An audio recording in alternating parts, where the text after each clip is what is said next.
Hey everybody, what's going on? It is Friday night. You know what that means? That we're here for another week of the All-22 Dynasty Fantasy Football Show. And this week we are going through our SEC preview show. This is week 3 of 4. This has been a 4-week block. And we've been going through the entire conference, getting you ready for your Dynasty sleepers for next season, along with going over the conference preview with the Elite College Football Conference, because there is no other football conference like the SEC. Let's just not beat around the bush with that. Big Ten, we don't care. We don't care. Nor do we care really about any other conference. But we're going to go over some of that stuff. We're going to go over college football all season long. We'll go over betting. We'll go over our previews for our Heisman in a couple weeks. We're going to have something set up 2 weeks from now. I hope you guys had a great 4th of July last weekend. Happy birthday, America. We're in the dog days of summer. We are one more week closer to college football season. And for our 14 preview, let me bring on my co-host with the most. He is the man on the other side of the Mississippi. His name is Bobby from Bobby's Big Board. Make sure you check out his videos. He does all kinds of breakdowns. He's got a new video that he just premiered a little bit ago. You want to tell everybody about it?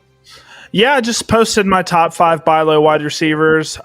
Next Friday is going to be my top 5 sell high wide receivers. If you guys want to see some controversial takes, I have some controversial takes on my sell highs, but on my buy lows, there's not many too surprising names. But if you guys want to check it out, kind of go over my thought process of how I value players and when I think is the best time to buy those wide receivers, you can give that a watch. It is a ton of fun for sure. But I'm excited. This is probably one of the more underrated groups of teams, because we have Tennessee, Vanderbilt, Kentucky, South Carolina. One of these teams has a real shot, in my opinion. I'm not going to say who just yet, but one of these teams, in my opinion, has a real shot of making the SEC championship. And in my opinion, one of these teams has a real shot of firing their coach. I'm sure you guys will figure out who that is soon enough, but we do like to beat up on the teams that we don't like. I mean, that's just SEC fans for you. We don't care too much. I get into it with Tennessee fans specifically Vols fans want to stand on business with me. Take out what Saban did his 17 years at Alabama against us. Yeah, okay, pal. That's not how it goes. That's not how it goes. He was there, and you had 17 seasons. That's an entire lifetime of a child. That's 4 presidential terms. Like, you couldn't beat him once? Once? I think it's crazy. So I don't care who the coach is. You got to figure it out. That's just the way it is. I mean, those colors at Tennessee are real rough shot on the eyes anyway. So I can imagine watching Checkerboard and Hound Dogs, and Rocky Top is a great song, but it's like not in my opinion, that's not the official university song. That's an old country song, about the Appalachian Mountains and stuff like that. But whatever, Tennessee. Oh, and Neyland's the toughest place to play. Is it though? I mean, you pack the house. You pack the house for sure. Y'all just don't win nothing. I mean, you went out there in Columbus and we're shirtless and tough, and we're going to show the Ohio State that that we ain't afraid of cold, and got boat raced in the first half. It wasn't even a contest. So whenever Tennessee they get too big for their britches, the fans do, and it's all in good fun. I'm just picking at them because they're little brother, but neither here nor there. You had Derek Dooley and Jeremy Pruitt and champion of life, Butch Jones, who's now head coach at Arkansas State, who I do pick Arkansas, if we went over that last week. But, the SEC is so much fun. I love the rivalries. I would, in an ideal world, if I ever hit the lottery, if I ever hit an $80,000 12-touchdown team parlay like you did, I might tour the conference one year just to do something like that. I want to go to Ole Miss. I want to go to I did want to go to Knoxville, I mean, absolutely. It's an electric environment for sure. Yeah, I've been to Knoxville. I've been to the Smoky Mountains, real nice place, But I wouldn't mind catching a game there, a neutral game. I mean, I'd secretly want Tennessee to lose just so I could see 100,000 drunk Southern felt a little upset about their football squad. But with that being said, we shall bring in the film and start. I think I lost 3 viewers because of that, but that's okay. That's okay. Yep. Hey, we're having a good time. Gotta have a good time. Gotta rip on Tennessee, especially as an Alabama fan. But we're gonna get right into it, man. No more waiting around. We're gonna get right into the film. And who better to start off with than Vanderbilt, the Commodores, right? very solid season this past year. Obviously, historically, one of the worst teams in the SEC since they've came here, right? And 7-6, 3-5 in the conference. I think that's very respectable, right? They won in the Birmingham Bowl as well. They're head coached by Clark Lay. I think that's how you say that. And they produced an average offense, not a great offense. They were more of a defensive team, but they were 73rd still ranked in offense in terms of points per game. Their passing attack was a little right? 117th passing offense and 86th ranked rushing offense. And that's basically all for one guy. Their quarterback was running the ball at an alarming rate this past year. And in terms of the offense, they run a run-first spread offense. They got a lot of RPOs, a lot of jet motions, and most importantly, run the football. And you're going to see that in the film in just a moment. They run the ball a ton.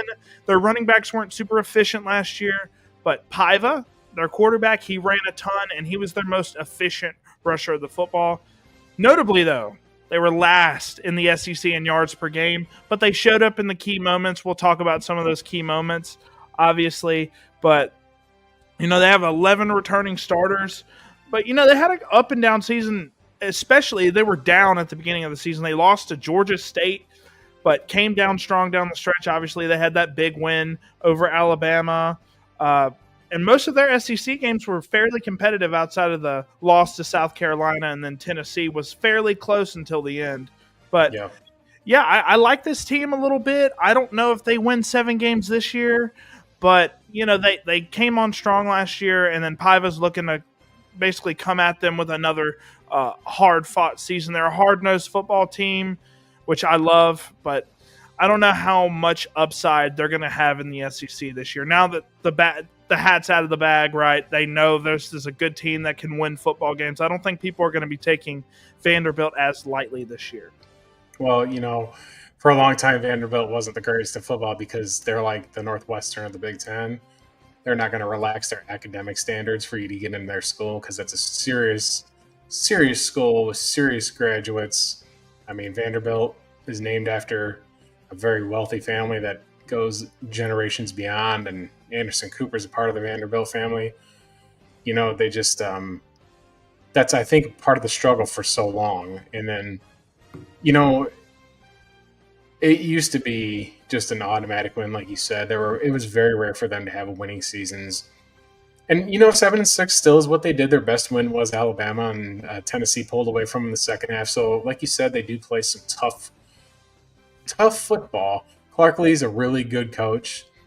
He's created an environment there for sure to where you kind of want to see that in college football, where a coach goes somewhere and he makes it about them and about the team. It's one thing, like I picked up the college football game, in which I'm trying to give away 2 copies. If I get 500 subs, I've got the 1,000 followers. I need the 500 subs. I'm going to give 2 copies away live on one of our shows. That's going to be electric. That's going to be electric, and I think it's going to happen a lot sooner than people think. Because especially, look, we're getting 9+ viewers. I think that's going to slowly but surely increase throughout the show's duration. Yeah. And look, once you guys get into some SEC ball, I think we're gonna start cooking here. Especially once it gets closer to the season, we start doing preview shows of each week. I think people are gonna love that for sure. But with Coach Clark here, he's a former linebackers coach. He was at Syracuse, Wake Forest, Notre Dame. This is his first head coaching job, and he's got a 16-33 record with the Commodores. Obviously, when he took the job, I'm sure he knew Vanderbilt was not going to be the easiest in terms of teams to rebuild. But he's coming off of a great season. I don't know if he's necessarily on the hot seat right now, but he definitely could be if he struggles for another year or two. But since they won a bowl game this year, I think he's safe this season. But if he struggles this year and next year, I think he's definitely quite possibly on the hot seat. But let's kind of go ahead and go into some of what Vanderbilt does on offense. So you're going to see a lot of read options here. QB keepers, you see Paiva number 2 here. He runs the ball a ton, and they'll get those 8-yard gains. Here's another read option here where he actually gives it to the running back, gets some yardage. They just run the ball down your throat. A lot of heavy personnel, right? 12 personnel, 22 personnel as well with 2 backs. 2 backs, 2 tight ends, run heavy sets a lot of the time. And, Paiva, we'll talk about him more in a little bit, but he's more of a running quarterback. He can pass the ball at times, but he's not necessarily going to be that pocket passer that's super talented throwing downfield. And they know that. So that's why they run the offense like they do. Well, that's the one thing that's great about football, I think, is you can run different offensive schemes and it be a completely different game. It's not like basketball where everybody just does a pick and roll. In football, you got teams that ran the triple option like Army, Navy, and previously Georgia Tech. And then you've got a modified version of the option game and the pro game, which is what I think that this offense is. And then you've got like the spread and the air raid. You got so many different formations. It's just, that's why it's the greatest game. Football is the greatest game, in my opinion. It's non-negotiable. You have to do film. You can't play it every day. You've got all kinds of things you got to prep for. And like I said, in other sports, you really don't have to do it as deeply. In baseball, you do matchups more than anything else, but you still got to play, 9 players on defense, 9 players on offense, and you really can't strategize. It's all about pitching matchups. But that's, I think Clark Lee got the best out of his players with that, understanding your strengths. And if you're able to run the ball effectively, why would you stop doing it? Do what you're strong at. Yep. I don't know if them running the ball effectively, I think it was more so like their quarterback was able to make plays. He's kind of like a off-brand kind of Johnny Manziel type, in my opinion. But with them, they were last in the SEC in yards per game, so they weren't getting a lot of yards on offense, and I think it's more of a defensive team, in my opinion. Coach Clark is a defensive-minded head coach, but in terms of the offense, right, offensive coordinated by Tim Beck, this is his offense. He's running that run-heavy kind of pro-style spread offense, and it's led by their dynamic dual-threat quarterback in Diego Paiva, right? He was an FCS guy, came in this past year at Vanderbilt and really lit it up. I mean, really, really lit it up. 2,200 passing yards, 20 touchdowns, 4 interceptions. Great touchdown to interception ratio there. Another 800 rushing yards. He led the team, and 8 rushing touchdowns, I think, also led the team. So this team was completely carried by Diego Paiva, in my opinion, in terms of the offensive numbers. But is he the real deal? They played a lot of meh teams outside of the conference, and then when they did play the conference, they were a little hit and miss. But overall, I thought he looked good in the reps that he played, and he's got an athletic tight end in Eli Stowers, which we'll talk about as well. He's a very exciting vertical threat tight end. Kind of reminds me a little bit of George Kittle. We'll talk about him more in a little bit, but they brought in some wide receiver talent too. They brought in Trent Hudson out of Mississippi State. They notably at New Mexico State, where Paiva came from before Vanderbilt, him and Trent Hudson actually played together, and he had 10 scores with Diego Paiva throwing him the football. So that's going to be an exciting chemistry, rekindling of chemistries at Vanderbilt this next year. He's 6'3", 180 pounds, and he's probably going to be their vertical X wide receiver. With how this offense runs, I don't know how much production he's going to get, but we can kind of dive into some of the film, kind of what Paiva does well. You're going to see, boom, off the play action on the bootleg. They run this a lot. Obviously, Paiva is a very athletic quarterback, so they're going to get him on the bootlegs, kind of similarly to how the Denver Broncos use Bo Nix. You see quick game with Diego Paiva. This is Stowers. Great effort right on this stick route here from Stowers, and then great contact balance from Stowers. That guy is amazing. I want to talk about him a little bit here, number 9. He was their leading pass catcher at tight end, guys. And, I mean, he was phenomenal last year. I comp him to George Kittle in a way. I mean, great contact balance, great run blocker as well. If you're not a good run blocker on this Vanderbilt team, you're probably not going to be on the field. So, then here is some more Paiva highlights, I believe, or is this Stowers? This is Stowers as well. This is another corner route from Stowers in the slot. He's a versatile guy, can get separation downfield. Very impressive stuff from Stowers. I'm excited to see how he does. He's actually projected to be a second-round pick right now, I believe. Yeah. When's the last time Vandy had an offensive player, a skill position player in the second round? I'm trying to think of one. Second round? Second round or higher. I think the Bears had a couple Vandy players. I think they had Hunter Hillemeyer, but I don't know if he was second. Jay Was he a skill Cutler. position? Jay No, Cutler.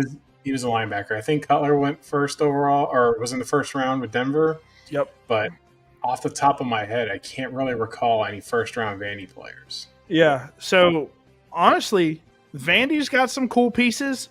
Trent Hudson, if they can do anything like they did in New Mexico in 2023, obviously a big step up in competition to the SEC. If Paiva and him can get that chemistry going again, he could do some cool things. Stowers is a very reliable target as well. But you notice that I didn't talk about any running backs. Their running game was awful. They didn't really bring in much in terms of running backs. So I think that's still going to run through Paiva if he's able to stay healthy. Kind of concerned on how much they use him in the running game. So he's going to have to hold up against SEC play all season, because if he don't, the Commodores are in trouble, because I think this team falls apart if Paiva gets hurt. But we can kind of go into the schedule.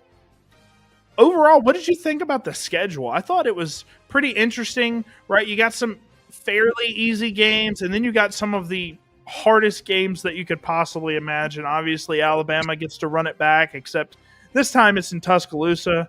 I'm sure Alabama's going to have a big chip on their shoulder August 4th. But overall, how did you feel about, before we get into the overall predictions of the season, how did you feel about the schedule overall? Well, I mean, they've got to play their conference games. I mean, they got some tough games there. You know, you got to go to Texas. They got to go to Alabama. I mean, they host LSU. Those are really, really the meat and potatoes of the SEC. Luckily, they skip out on Georgia. And they've got, you know, South Carolina on the road. It's going to be tough. I mean, it's going to be maybe par for the course for what they did last season. I think they were lucky last season to pull off what they did. I think that they're going to whip Georgia State, though. Like, it's just a run-back game from last year because Georgia State got them. Nope. With Vandy football, you know, it's not something that you really catch a whole lot of unless you're a fan of them, or they're playing your team that week, or you see them getting demolished.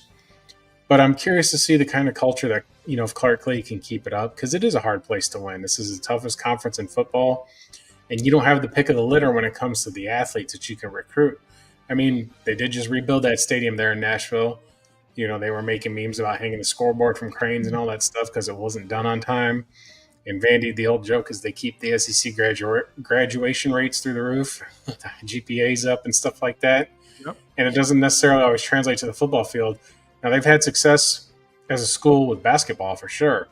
But here, you know, it's just going to be, I think, more of the same. I don't think that this is a big leap forward or a big fallback either, though. Yeah. So I think I had him at 7-5 is what I was going with, I think, for this year. And, I think that's accurate. I think that's accurate. That's just where I would see, you know, looking at this schedule. I don't see, you know, it might be another Birmingham Bowl appearance, which isn't bad for them. I mean, you eventually want to raise the standards, but you also have to be mindful of what your restrictions are. Mm-hmm. Notre Dame somehow manages to do it, but they're also independent and have a bigger legacy than Vanderbilt. And Notre Dame, if you're a Notre Dame fan, I'm not giving you any mercy. You pulled out of your series with Michigan and Michigan State, so you play just you know, schedule that I don't necessarily. I mean, you had Northern Illinois come to your house last year. Should have been enough to keep you out, in my opinion. Yeah, but neither here nor there. Vanderbilt's just going to have to be until they have that elite season. There's, you know, and we don't know what the outlook on college football is with this NIL and with these changes. But it doesn't seem like the ship's really rolling too hard in Vanderbilt. So with that being said, you know, I just think that they're in for just another same old. I can definitely see that. Like you said, there are some really tough games on this schedule. Arguably, the top four best teams in the SEC, they have to play them all. Alabama, LSU, Texas, and South Carolina. I think they're arguably all top five in terms of the conference, in my opinion. So, you know, this is some tough games. I think this is a tough schedule. I think I'd rather have Georgia on the schedule than South Carolina. I know that might sound a little crazy, but I would rather play South Carolina, and I would rather play Georgia and Athens than South Carolina on the road. That's just me. But Charleston Southern, obviously a W. Virginia Tech, I think, is going to be a very competitive game. I think they'll probably take that. South Carolina, I don't think there's a chance. Georgia State, probably a win. I think the only I actually have them losing Virginia Tech. I also have them losing against South Carolina, Alabama, LSU, Texas, and Missouri. I have them beating Tennessee.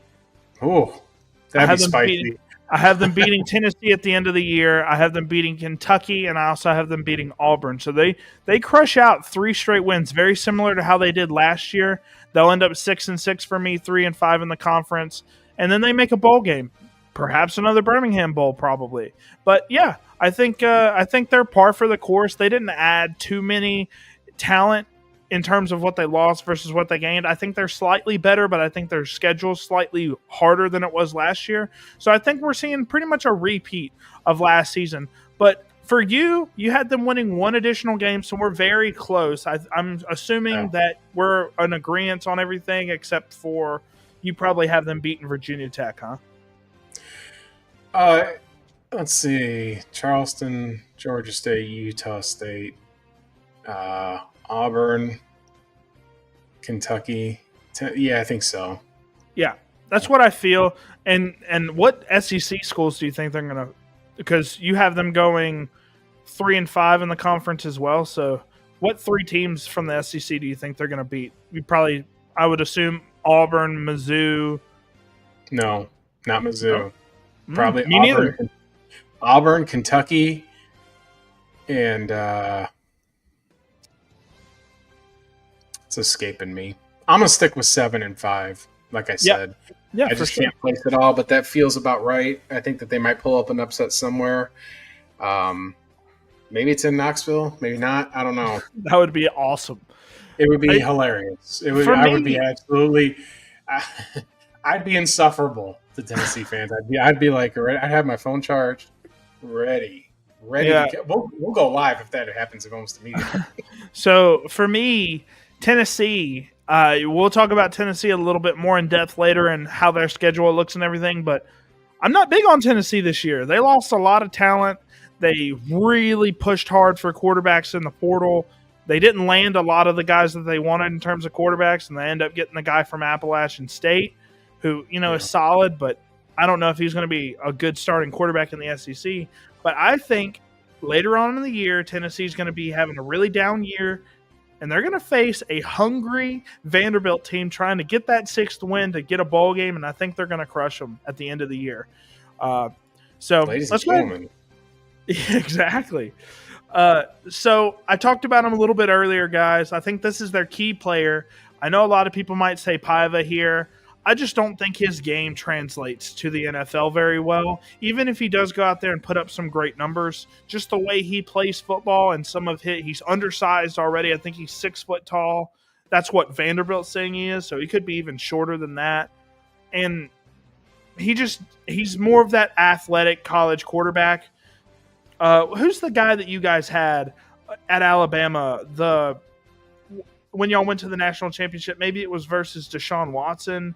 I forget the guy that y'all had. He never went to the NFL, but very solid collegiate quarterback. He was kind of like that athletic. Yeah, that guy. I kind of get some vibes from him as well. He's just kind of similar vibes where he's athletic, But yeah, it's a throwback for sure. But we're not talking about Paiva. He's not my key player from Vanderbilt. I think it's Stowers, man.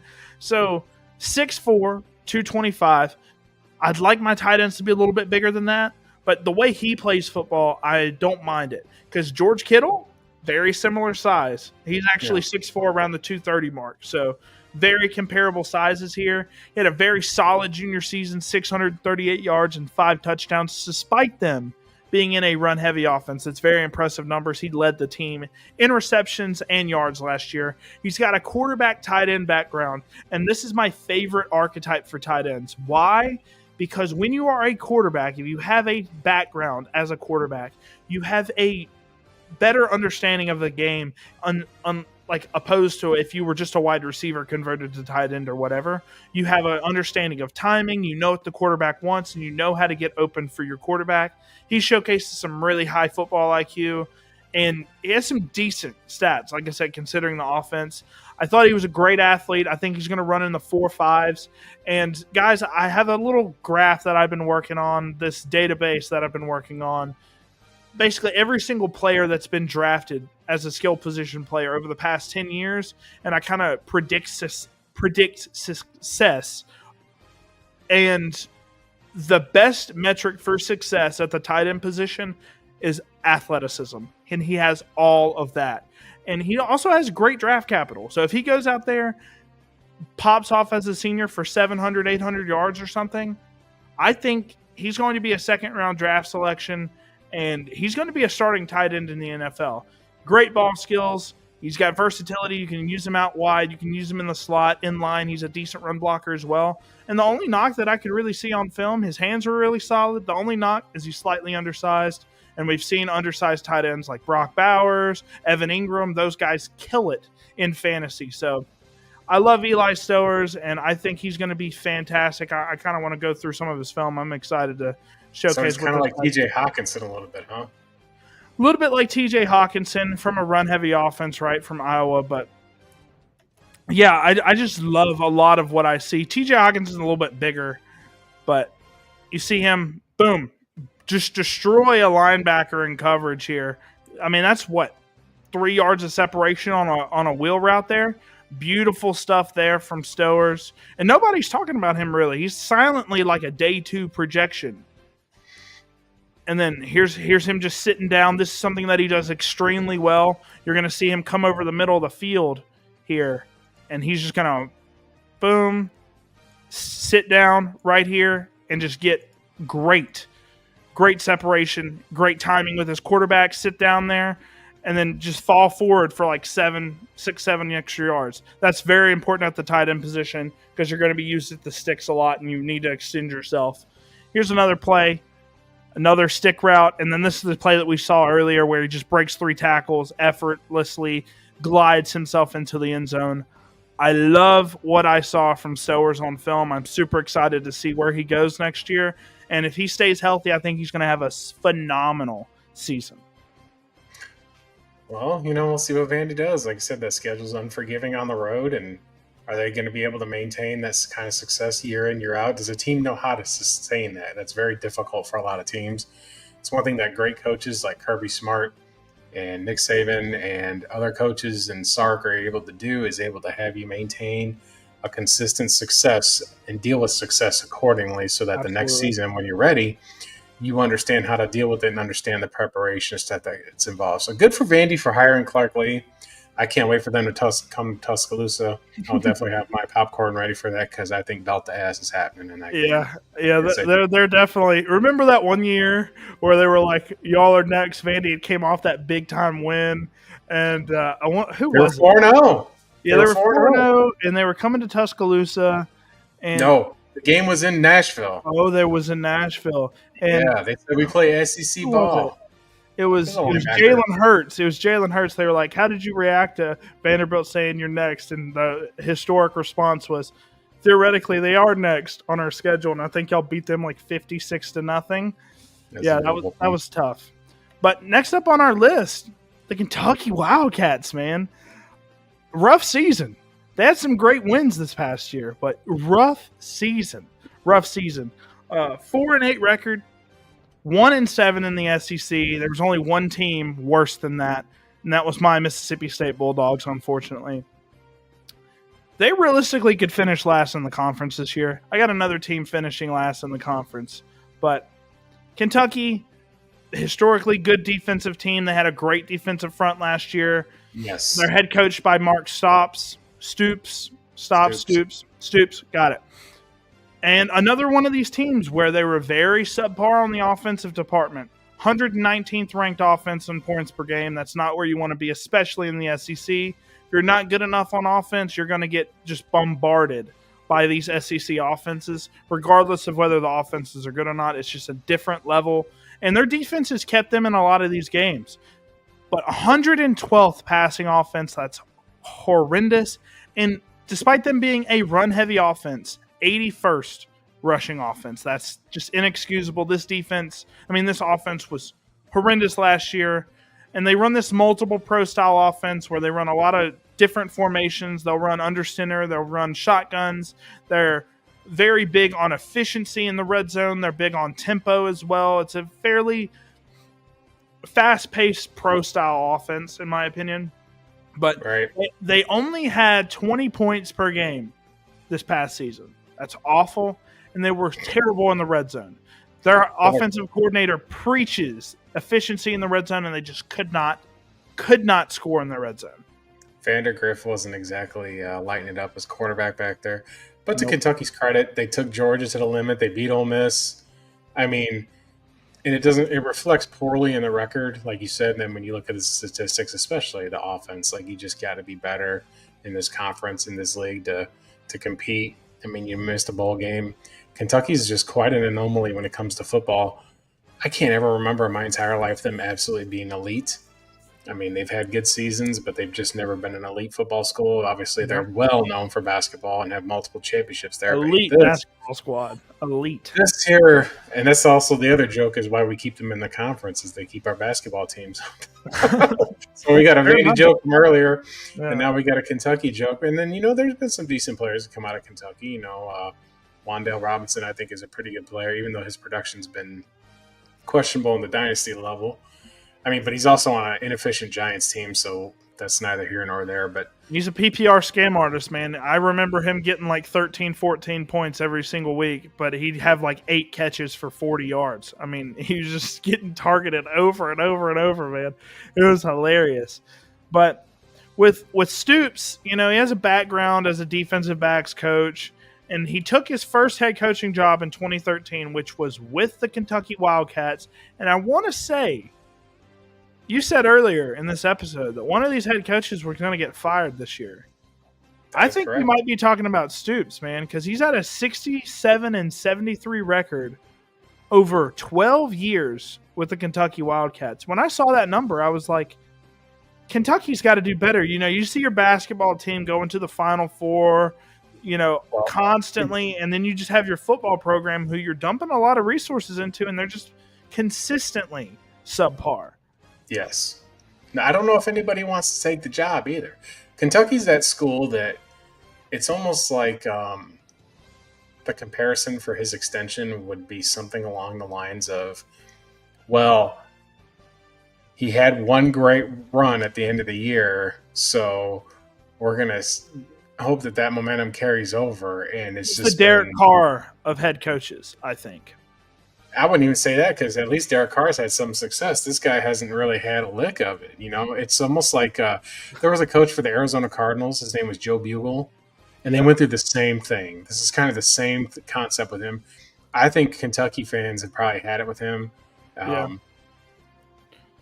mean, they have to. I can't picture why you want your football program in this conference to just sit there and waller away. I don't know if they have a donor issue, an NIL issue. There's just no legacy at this school, in my opinion. Their biggest legacy player, well, they had Tim Couch. And then they had one of the biggest busts of all time, Jared Lorenzen, rest in peace, the big fat quarterback. And there just hasn't been like anything. This is not a football school. This is not a football program. There needs to be somebody out there who gets a shot there, in my opinion, and they have to have mindset, right? I was thinking about this. I'm doing the college football Dynasty on the Xbox, and I know it's kind of weird, but like I was playing with Akron, which is one of the worst teams in the game, and I'm like, there has to be these schools that stink. Somebody who wants to really build something there and not leave and build in a dynamic football program. I mean, in the SEC, it's different because you're getting money, you got resources compared to a MAC school or something along those lines. But there has to be somebody that wants to be about that culture. Like I think Auburn's got kind of the same thing, and we'll go over that next week. Auburn feels like with their recruiting and everything, it just feels like there's something missing from there. Even Kalen DeBoer feels right at Alabama, in my opinion. He's embracing it. He's understanding he's in the South. He's getting these elite players. He's going to have a great season. Sark has done the same thing in Texas. Kirby's doing it in Georgia, but he's an alumnus there. So that's, you went to school there. I think Beamer's doing it in South Carolina. He's embracing that he's a Gamecock. He's trying to build something with Rattler. What he had, and had that big win against Clemson. So you have to. I think a coach has to be willing to bleed for that team, and sometimes I don't think they do. Like the Scott Frost comments yesterday. Did you see those? I did not. So he went to Nebraska, and he was awful there, and he's a former alum player. He played there and said, I took the wrong job. Nebraska has this deep tradition, and that was supposed to be the right hire, and they have great expectations there. It's not like here. It's not like Kentucky. They're not like a horrible school either. They're a consistent No. 4 to 7 win team, right? Well, Nebraska, when I was younger, was the team in the early 90s. And, you know, when Osborne retired, then they had Solich, and they had that guy that's at Youngstown State. I can't think of it, Bo Pelini. And they were still winning football games, but after that, it kind of fell off. I think that they're on the rise. I think that they'll be back. But there's a rich football tradition in Nebraska, and Kentucky's has never had it, ever. I can never say, man, I'm looking forward to seeing Kentucky play this game, unless it's a bowl game and I'm wagering on it. That would be the best of it. Yeah, absolutely. So I kind of want to give one little nugget here. So Stoops is a defensive-minded head coach, and the defense I don't think is the problem at Kentucky. I think the offense was just horrendous. That might be why he stuck around so long, because over his tenure here at Kentucky, the defense hasn't been the problem, or at least in the recent years, right? Their defense has always produced some pretty solid talent, right? Some NFL draftees on the defensive side of the ball. So maybe that's why he stayed there so long. But let's kind of go over some of the offense in terms of what Kentucky does, right? So you see a lot of run plays, obviously. Here's a pretty solid run play from number 0 here. You're going to see a lot of that. A lot of inside zones, a lot of, this is their other quarterback that they use from time to time. He's their more athletic guy. He'll be used on QB keepers.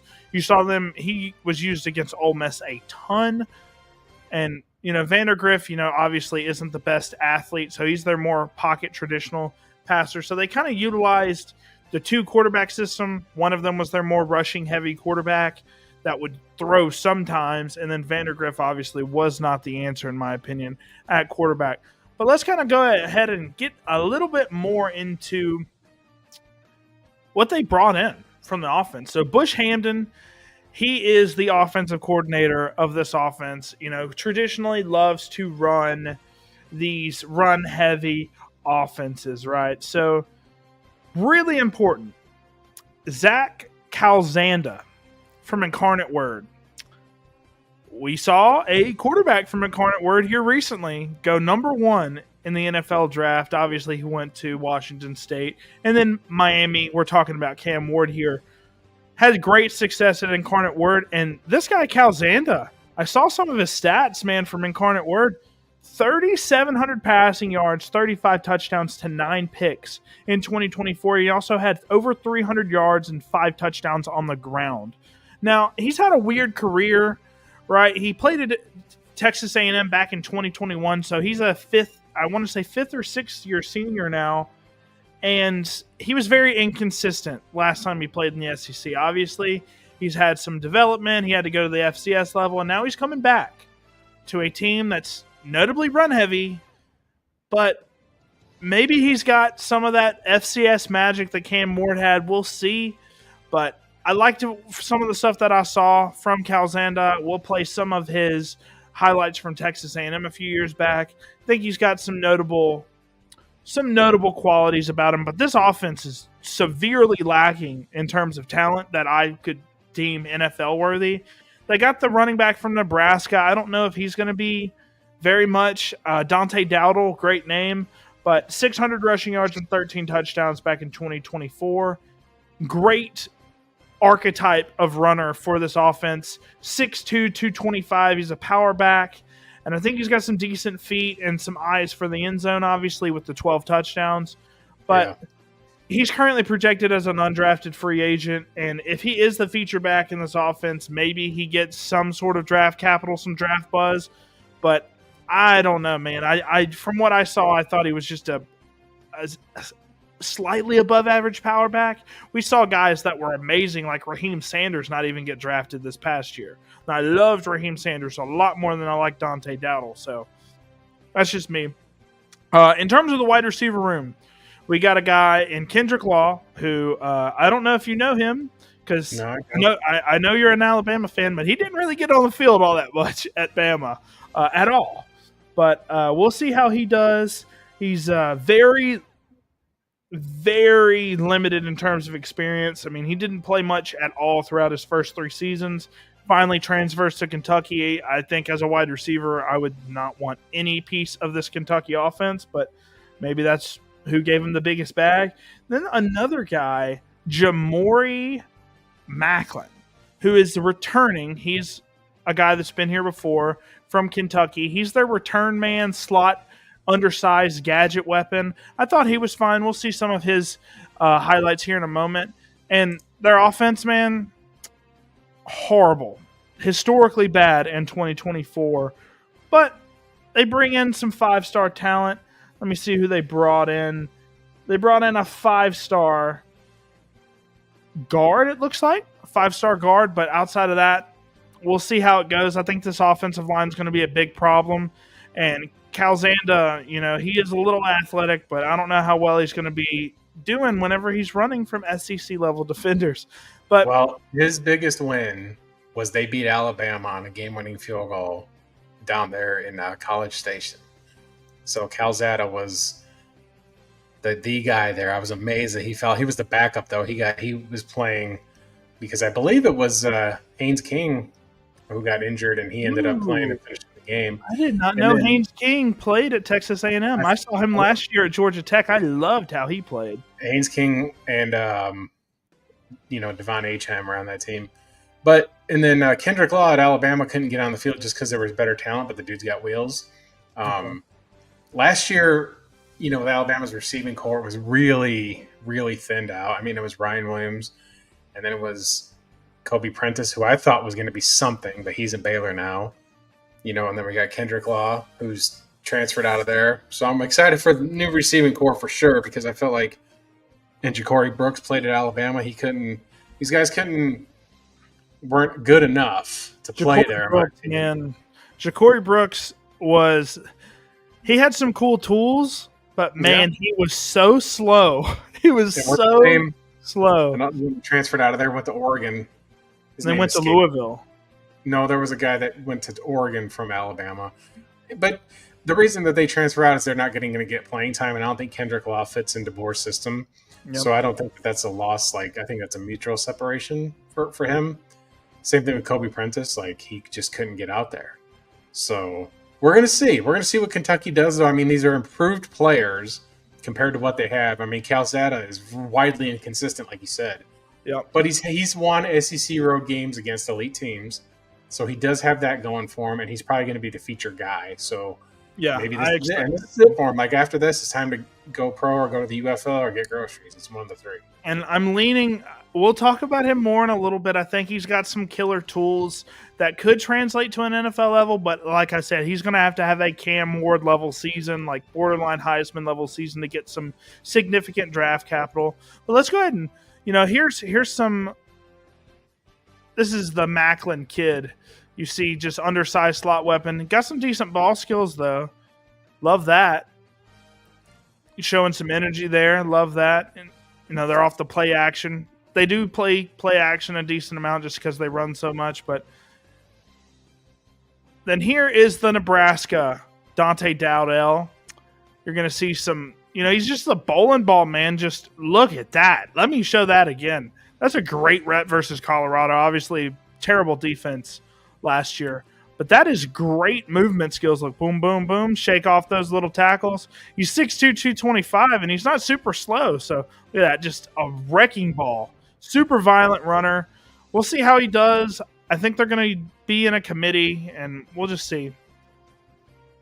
We'll see how it goes with them. But in terms of the record, the schedule, have them going 5-7, 1-7 in the conference, man. I think their only win in this entire division is probably going to be against Vandy. maybe not Vandy. Actually, I said Vandy was gonna beat them. So, who did I have them winning against? Was it Tennessee? It might have been Tennessee. I'm not sure, but I have them losing I have them winning one SEC game. Obviously, they're not beating Georgia, Texas, South Carolina, Florida. They probably don't beat Auburn. I actually think I had them beating Ole Miss week 2 off of the Toledo win. So maybe they start 3-0, and then obviously they'll beat Tennessee Tech. I think they might beat Louisville as well. We'll see. That was a close game last year. I want to say they played last year at the end of the season, right? And it was a close game. I think I remember that. But like you said, I mean, they had some close games. They brought Georgia to the wire with that defensive front. They even beat Ole Miss, kind of took them out of the college football playoff. That was a shocker. But that did take them out. Yeah, because it was a road win too. Yeah, that was a tough one. Absolutely horrific loss by the Ole Miss Rebels. And, they could lose again to Kentucky, man. They didn't lose a lot of talent on that defensive front, and I think that could give that O-line fits. But overall, I think it's just going to be another down year because I don't like the talent that's there. I was kind of grasping for who my key player was going to be. Nobody really stood out to me. And I think this is just going to be another struggling football team offensively. I think they might get slightly better on offense, maybe around that 90 to 95th in terms of points per game, but I don't see them picking it up too much this year. But how did you feel about the team in all honesty, and where do you have them going in terms of a record? Let's see. You have them going 3-9, even worse than me. Yeah, not that big on this team. They have a tough schedule for sure. I think that their only 3 wins are. I don't think that they beat Toledo. I actually think that Toledo goes in their house in week 1 because Toledo is a very good. They beat State last year. So I like Toledo. I like Ole Miss to win. I think that they could beat Eastern Michigan in that game there. I think they lose the next 4. Around that time, they're going to get rid of Stoops, and they'll beat Tennessee Tech. So Eastern Michigan, Tennessee Tech, and then I think that maybe the Vanderbilt game can go their way. I know that Vanderbilt's an improved team. Yep. But there's 3 wins on here maximum, maybe 2. But I think Toledo gets them, Ole Miss gets them. I think they could beat Eastern Michigan. I think that they'll lose the next 4. I think that they'll lose to Auburn. I know they're losing to Florida. If they lose to Toledo week 1, is Stoops just fired then and there? If they lose to Toledo? No, you don't fire somebody after week 1 unless you're in the UFL. Fair enough. But they're not going to fire him in week 1. But I think that unless it's something like 59-0, then maybe. Yeah, unless it's an embarrassing loss. I think, it's still an embarrassing loss for an SEC school to lose to a MAC team. But it's happened before, guys. Yep. Last year it happened. It did. This is just a 3-9 team. They might get an upset. I like 2-10 better, but 3-9 can happen. So anything can happen. But I mean, look at that schedule in November. 4 out of 5 games are away. Yeah. I mean, it's just ridiculous. They're going to be beat up then. Regardless whether it's the NFL or football or college. Football is a physical game, and throughout the year, you're going to experience injuries, and I feel like this team, especially offensively, is hurting for depth, and that's where these teams in November really separate. The good teams separate themselves in November because they have the depth, that they have an injury here or there, or have a substantial amount of injuries. That's where that depth, those extra 3 and 4 stars that they signed as depth options come up and show out, right? When Kentucky, they're going to be starting walk-ons on offense if they have a substantial amount of injuries. So, yeah, I definitely can see 3-9 here. Obviously, they're going to have an upset win here or there to be 5-7 for sure. So, okay, white jelly. So, let's go ahead and talk about their key player. Now, this is not a good look. If I'm picking an FCS transfer quarterback as their key player because there's legitimately not anybody that I'm excited about outside of him because I think he's got some solid tools, right? He's 6'4", 200 pounds. That right there is already enough upside for me. He's NFL caliber in terms of his size, right? But he's had an up and down career. 2 years at Texas A&M, I think he had 19 touchdowns and just was very inconsistent and was mainly a backup, right? But he killed it last year at Incarnate Word. Killed it. And this is his final season to prove himself. This is no more years of eligibility. He's got to go out there at Kentucky. He's going to be the starter. He's going to have to kill it in order to have his dreams become true and be an NFL quarterback. But he's got a big hurdle in front of him. You're going from the FCS, which is one of the lowest levels of competition outside of, HBCUs or something like that. You're going all the way up to the Mac Daddy of competition in the SEC. Like, there's very few jumps in competition bigger than this. Thankfully, he's already been in the SEC before, so he's familiar with the amount of challenges that the SEC brings. But this is still a run-heavy offense. Is that because that Vandergrift was so poorly last year? I don't know. I don't know if they pass more this year than last season, but with him, he's going to have to put up some phenomenal stats. But here's some of the stuff that I loved about Zach Calzada. He's a great processor. He processes quickly. He's got a quick release, but he's not the best in terms of arm talent. I think he's Gardner Minshew level arm talent, in my opinion. Solid athlete. I think he's going to be used in the QB power, QB zone runs, similarly to how they used the guy in the clips earlier. I think he's got some good short to intermediate accuracy, but his deep accuracy is very much limiting. So on those play action shot plays, I don't know if they're going to be calling those as much just because that arm is not the best. His pocket presence needs some serious work, man. He has trouble, big time trouble abandoning his reads so quickly. If he gets pressure, he's just running out of the pocket and trying to make something happen, and he's not the best at that, which concerns me because of the offensive line troubles and the amount of just freakish monsters that are on the defensive lines of these SEC schools.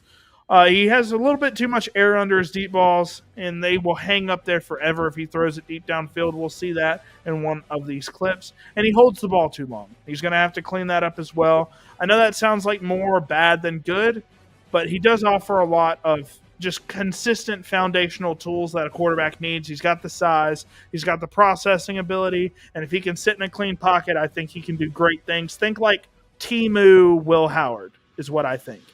Like very much like below average Will Howard. And we'll see how he does. Hopefully he does well because I love underdog stories. I love the Cam Ward story. I mean, just a beautiful story from Cam Ward. But maybe he's the next Incarnate Word quarterback. But here is at Texas A&M, throwing just a quick out route, dump off, takes it for a touchdown. Is that a highlight for him? Right there. Yeah. Is that a highlight for him? Probably not. But it's just a quick read by him that ends up becoming a touchdown. Here's him off the play action. You're going to see him throw a deep ball. I can go to sleep by how long that's in the air, but good accuracy deep downfield. Obviously, this is versus New Mexico, so maybe not the best in terms of competition here. But here's another throw. On time, maybe a little bit behind him, but he's got some good throws on tape, and he holds the ball a little bit too long. Solid back shoulder throw there. We'll see. He's just limited, man. We'll see how he does. Hopefully he picks it up, but outside of that, I mean, Dante Dowdle was just not it for me, I think. Yeah. And that running game is just going to be atrocious. But we'll see how it is. I think this team's going to struggle heavily and very well could have their offensive coordinator and their head coach fired this year. But for sure. I believe it. One of your favorite SEC teams is up next. Oh, are they? Yeah. Are they? Well, ladies and gentlemen, one of my favorites, according to Bobby, so I know who that's going to be. Absolutely. Oh, man. Look at volunteers. I just went blind. You know what? You know what? I'm going to say this about Josh Heupel. Now, I'm an overweight fella. I played offensive line in high school, defensive line. Josh Heupel was a quarterback. Quarterbacks should never have a chin like that. I'm sorry. Like, you can't let yourself go if you play quarterback, and you won a national championship playing that position, mind you. So, but Hey, Tennessee. He's won 2 out of 3. He's won 2 out of 3 against Alabama, and that's their Super Bowl, so they got that to hang their hats on right now. Yeah, for sure. But they did make the playoff last year, and they had that unique offense. Beer and shoot, baby. The splits to the moon. Yeah. It's just but just looking at what you got here a little bit, I think that Tennessee, they're definitely taking, not because I'm picking on them, but I think that there's a step back when you lose your quarterback. Even though they stood their ground, which is good for them to do that. They kind of set precedent. They will always I'll always, have respect for that for standing on their business, because I don't think that Nico was all world. Anyway. Absolutely not. He wasn't. And there were times when he cost them the game. Like, if you look at the highlights against Oklahoma, I think it was, where he just runs out of bounds. It's the last play of the game. It's just like, what are you doing? I watched that live, and I was scratching my head so frustrated. Yeah. I was like, bro, what are we doing? Give your team a chance to win. And it's just, that was so frustrating. And I think with him, it was all about the upside with Nico Mavliava. I mean, it was all about upside. He's a big, athletic kid, has a solid arm as well. But in terms of the quarterback position, his foundational tools were super raw. And he just really didn't showcase a lot of progression in his season last year. And, I mean, maybe he steps it up this year at UCLA. But, yeah. But also Tennessee losing, like you got on the graphic here, and I have to go over it, but like losing Dylan Sampson, losing James Pierce, losing Squirrel White, losing your quarterback. I haven't seen Josh Heupel able to do what the elite coaches have done, to where they can just plug and play, especially in an offense like that, to where you've got to make like all these long throws. Like, it just, we're going to see. I think Tennessee fans are going to be reeling a little bit. So we'll see. Yeah, we'll see. So with the Tennessee Volunteers, guys, they were in 2024. They were 10-3, 6-2 in the conference. Notably beat Alabama 24-17. They had a tough loss to Arkansas. Got blown out in the college football playoff first round, 42-17.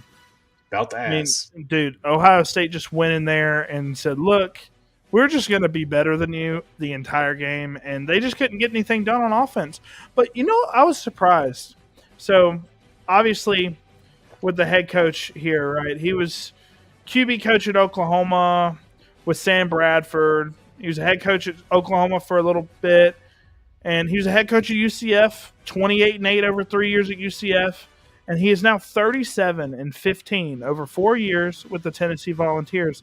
That's solid, because for a while, maybe 7-8 years ago, they were very bad, and he's kind of turned this program around. I think he's going to be their long-term head coach for at least the next 7-8 years for sure. He's got a very solid leash on him right now.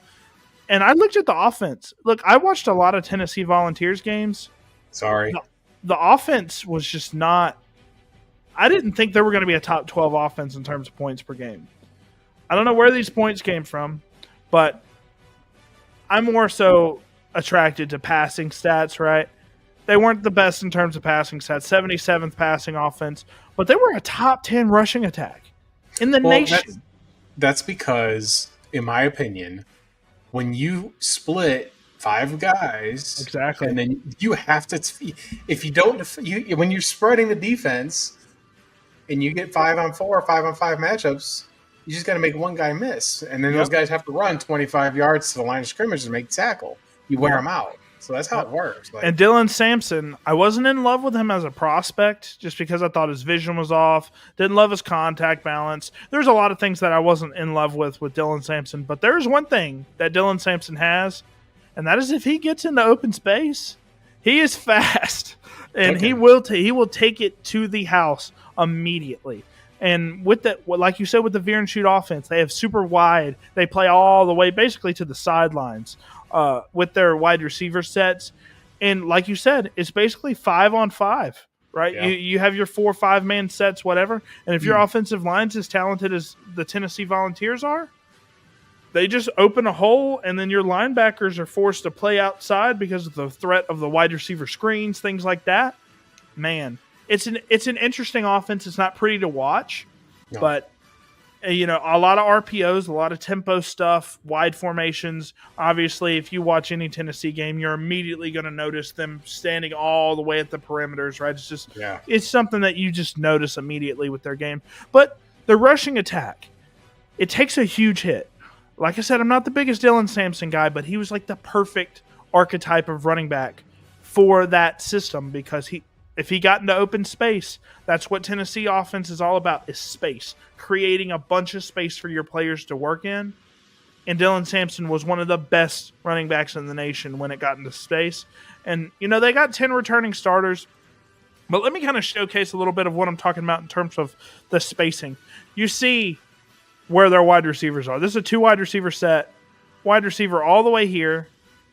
And wide receiver all the way down here as well. It's just like, what do you do here? Well, boom. Quick slant. That was a miss by Nico Maviliava, unfortunately. A lot of quick throws, a lot of pump fakes, right? This is versus Alabama, notably. You're going to see, boom, quick slant, a lot of slants because there's so much space over the middle of the field, right? Right. So, boom, you have wide open zones in the middle of the field. Here's Nico Maviliava on the read option. They need an athletic quarterback, in my opinion, for this to work. Dylan Sampson, who, surprise, puts the ball on the ground. He was really good at that. But yeah, I thought the offense, in terms of what it's trying to accomplish, is very clever. It's just not very fun to watch, but it's a clever offense. It's an up-and-coming offense, at least in the college football world. So we're probably going to see more and more. Jeff Lebby at Mississippi State's teaching that offense. So we'll see how it ends up going.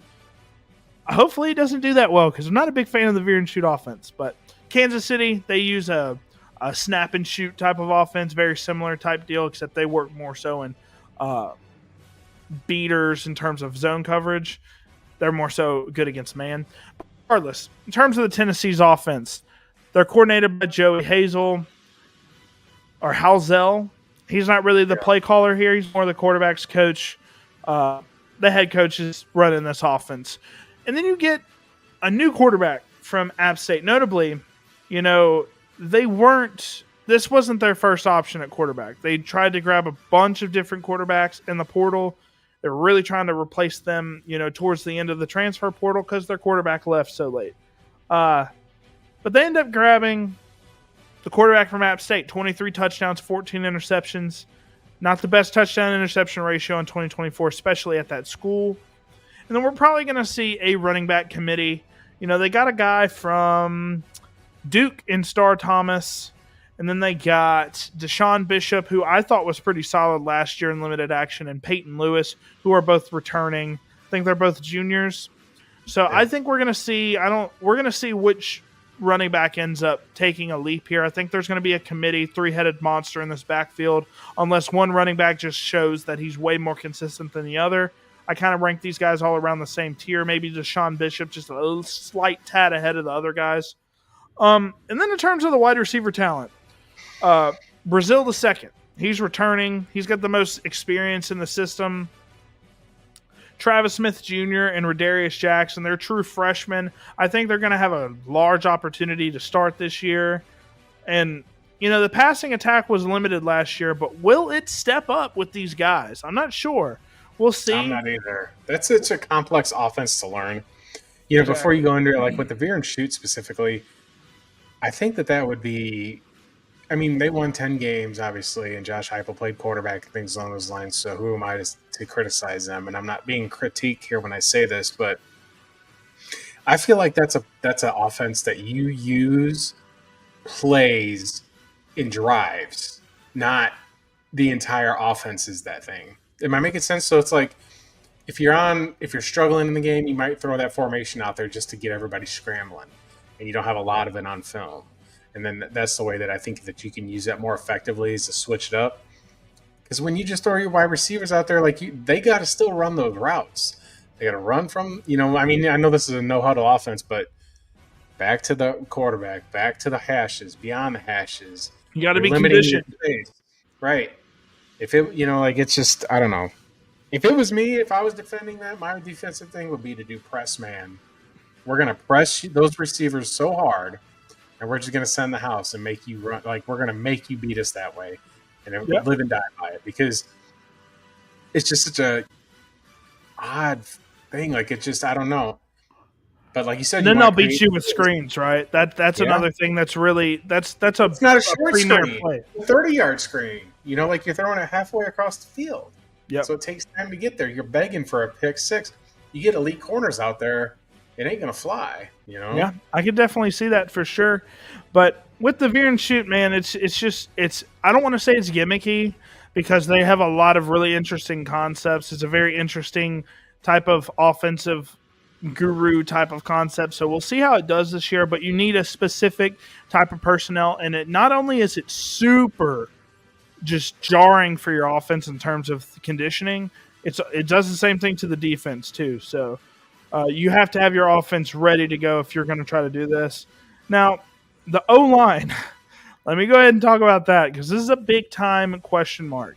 Obviously, last year, part of that great rushing attack with Dylan Sampson was the offensive line play. It was really good last year, but they only return one starter.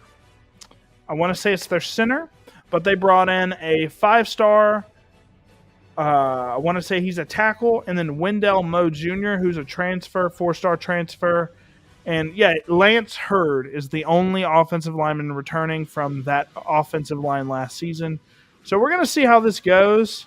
Man, I don't know. This is going to be tough because I think Tennessee lives and dies by their offensive line. And if this unit just doesn't click together, I think Tennessee's in big trouble. But let's go ahead and look at some of the film on some of these guys.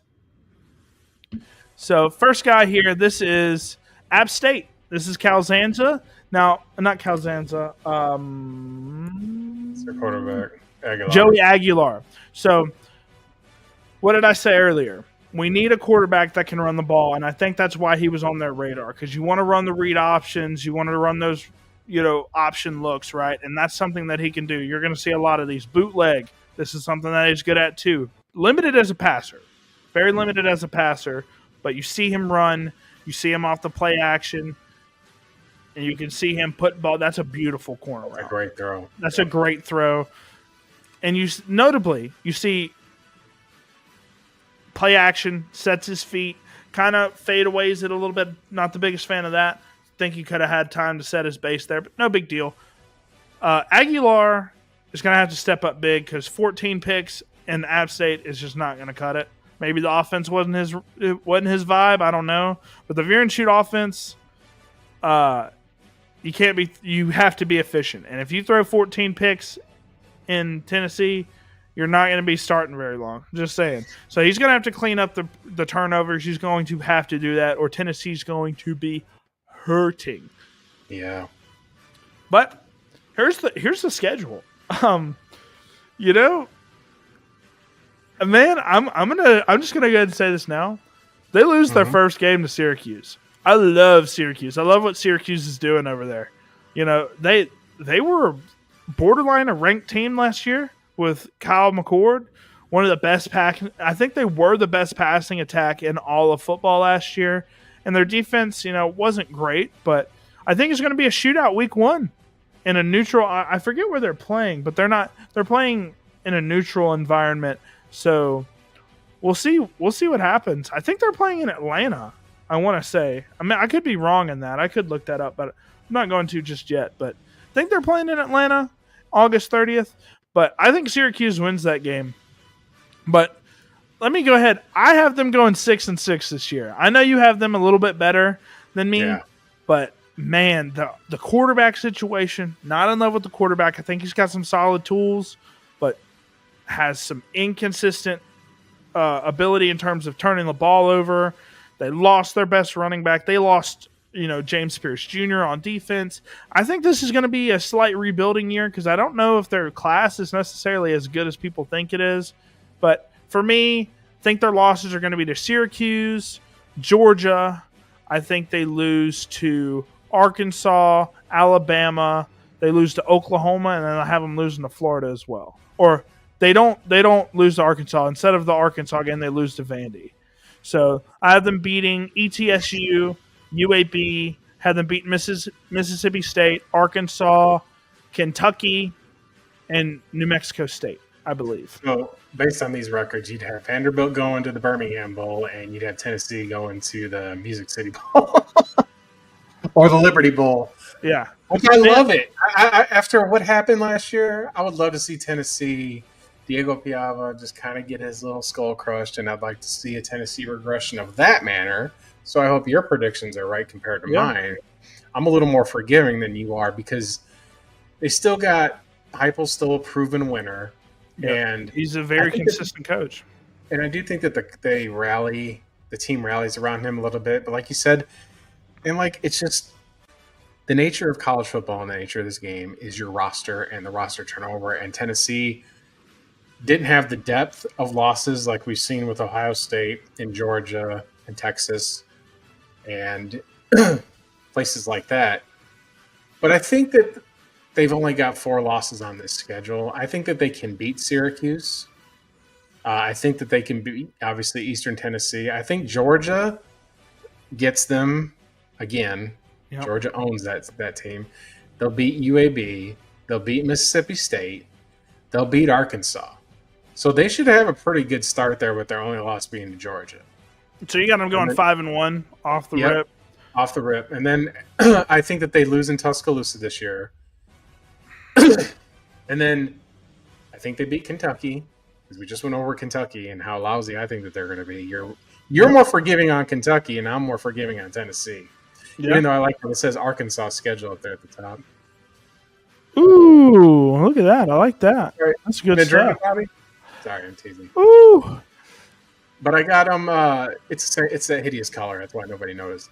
Orange is actually, I like a little more burnt orange, but orange is my favorite color. Not so much this like throw uppy orange. Yeah. I like mine more burnt, like the Syracuse orange. But yeah. I mean, I can definitely see them going 8-4. I got them losing to Syracuse. I got them losing to Vandy. So some unpopular opinions. Obviously, we're both big on Oklahoma. So I think that's the other thing. That's where I was at. I think Oklahoma's gonna get them. New Mexico State might be one of the worst teams in the entire college football this season. Yeah. I think they're going to lose in Florida. I think Gainesville's going to get them. They should have lost that game down there 2 years ago. Yeah. But I can't wait to go over DJ. I cannot wait to go over DJ Lagway. I do think that they beat Vandy in Nashville, but it's 8-4 feels right to me. This doesn't feel like a playoff team, obviously. But it doesn't feel like a 6-6 regression like you have it, even though I hope you're right for my own personal amusement. Because Tennessee fans would be up in arms. They would be up in arms if it fell that much after going to the playoff the next year. But, you had Michigan had that fall off, but Michigan's fall off was different because they were cheating and their coach left and a bunch of players left, and they're still celebrating their win over Ohio State. The standards went down. Here, Tennessee fans won't allow this for too long, especially after having the success. But I do think that Heupel gets some grace for what he did last year, and they're going to be understanding that they're breaking in a new quarterback. So they won't be calling for his head, but 6-6 would be hard for them, I think. Yeah. Look, I think they go into Vanderbilt Stadium. They lose. Vanderbilt takes their own goalpost down, throws it in the river, has a big party, and it's a rehash of last year against Alabama. Man, I cannot tell you how just me and my dad were watching UFC fights that Saturday, and I just had the Vanderbilt game. I had another game on after the Vanderbilt game after you guys lost, and it cut to commercial, and you just see everybody in Nashville just going down the street, just partying. And then all the way in the back, about a mile back, you just see people with the goalposts just throwing it around, man. That was like the best moment possible for Vanderbilt. So let's go ahead and go to a guy that I haven't talked about at all. Haven't talked about him at all because he has very little experience. But man, is this guy talented. It's Mike Matthews. He's a sophomore. He's 6'1", 197 pounds. Former 5-star two-way recruit. He was a wide receiver cornerback recruit. They didn't really know where they were going to play him. They end up taking him at the wide receiver position. So he's a multi-sport athlete, basketball, track. You know, he was highly regarded. He was the 6th best player in Georgia in 2024. And Hold on one second. Yeah, go ahead. Kentucky just recruited a kid a couple days ago that was playing baseball and football, and Alabama wanted him, but he chose Kentucky because Kentucky's going to let him do both. So I think that's going to be a future factor for some of these 2-star players like this. So I respect that a ton. I think that's a deal breaker.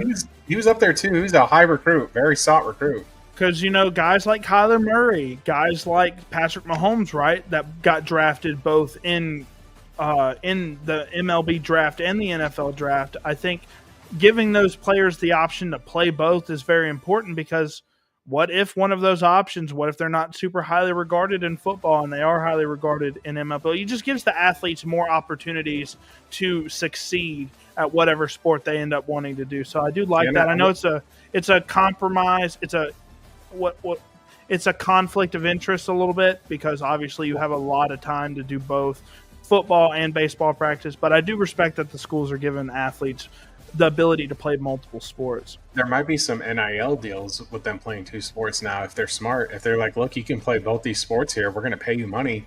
Yeah. They might consider it, because your prospects are better. If you're good at baseball, your prospects are better to play in the minor leagues and you have a better chance, if you're not an elite college football player, to have a career playing baseball and getting drafted higher. And it's a less physical, strenuous sport.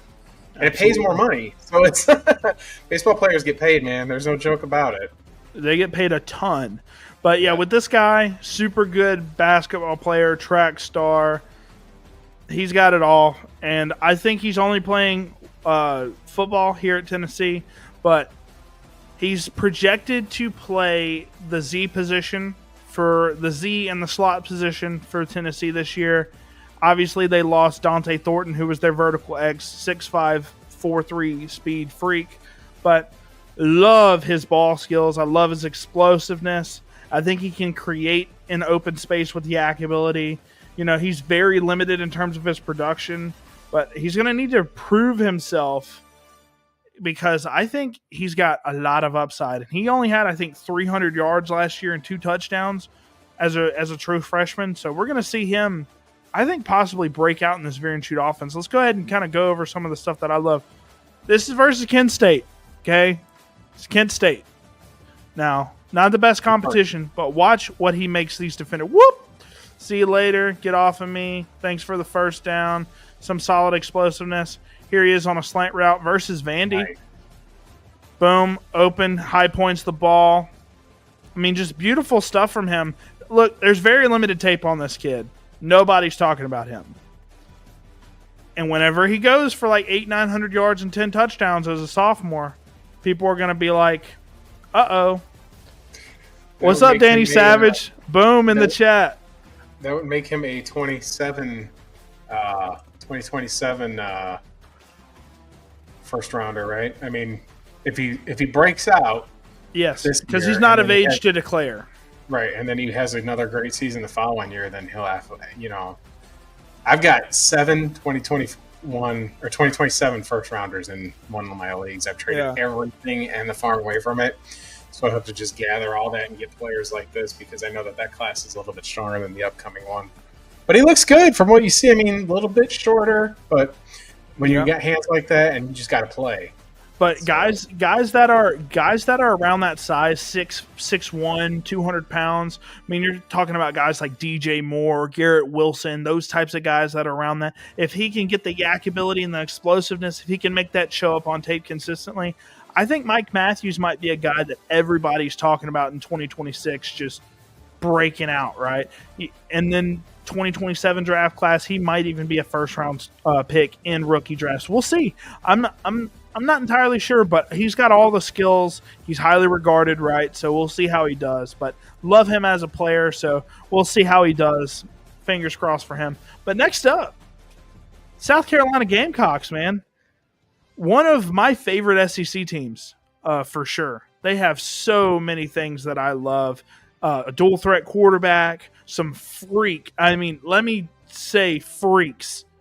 An athletic freak. We'll talk about him in a little bit, but 9-4 record, 5-3 in the conference. Had a great year with a very limited experienced quarterback in Lenore Sellers. We had no idea how he was going to do. Very raw as a player, but had a great season. Tough loss to Ole Miss, right? Tough loss to Ole Miss. Tough loss to LSU, Alabama. The LSU one was the worst. Yeah, that was a rough one. And then they lost to Illinois in the Citrus Bowl. Just kind of ended things on a rough term. So before you get into that, let's talk about that for a minute. Illinois, I can't recall the game off the top of my head, but I think Illinois had been playing all their starters, and Bert Bielema has really resurrected Illinois football. There's such a long history of Illinois football. I don't know if you know this, but like Red Grange and Dick Butkus and all these guys that were in the foundation of the early founding of the NFL came from there, down there in Champaign. Dick Butkus only went to Illinois because that was one of the rare universities that allowed married players on campus. So Illinois had been, down for so long, and Bert Bielema is basically getting his last shot after it, taking over for Lovie Smith over there. He never got it going quite like he did in Chicago for the Bears. But I think that they were more into this bowl game. That was a situation where I think that Carolina was disappointed that they didn't make the playoff, and Illinois was happy to be there. And when you have that kind of setup and that kind of matchup in a bowl game where one team feels like we've missed out on something, so they can't really get themselves psyched up for it, as opposed to Illinois, this is their national championship game. But they did have a outbreak season a little bit, and I do like what Shane Beamer is building there. South Carolina has always been so strange to me because of they had an elite coach in Steve Spurrier there, and then I love Will Muschamp. His personality is unbelievable. He's one of my favorites ever. It's unfortunate it didn't work out for him there. I like wherever he goes because I know he's ready to throw something through a wall. I love Coach Muschamp. He's so funny. And then they just kind of went through it, a little bit there. Clemson was running South Carolina, running them out of there. But it feels like last year they were building towards something. Yep. Like you said, Lenore Sells had that breakout game. They nearly won the Alabama game. They got that onside kickback and came down towards the end. He threw an interception. Can run like crazy. I think they're going to have something there. I think they're going to have a decent season. Yeah, I think so too. Whenever I said earlier, Vanderbilt has to play 4 of the top 5 SEC schools. South Carolina was one of those, in my opinion. I have them doing really well in this conference this year. And, they're head coached by Shane Beamer. He started off as a defensive coach. And this is kind of weird because most of the time when you're a defensive backs coach, linebackers coach, things like that, historically you usually stay on the defensive side of the ball, then end up becoming a defensive coordinator and then a head coach eventually, and you're a defensive-minded head coach. Shane Beamer kind of did the opposite of that. He started off as a linebackers coach. Then he moved to Virginia Tech as a running backs coach about 10 years ago. Tight ends coach for Georgia. He was assistant head coach for Oklahoma. Then he moved to South Carolina, and he's been 29-22 in his 4 years as head coach. So overall, man, I think this offense really outperformed what a lot of people thought that they were going to do because they had a big-time question mark at the quarterback position with Lenore Sellers. We knew he was an athletic freak, but, man, we didn't know if he was going to be good or not.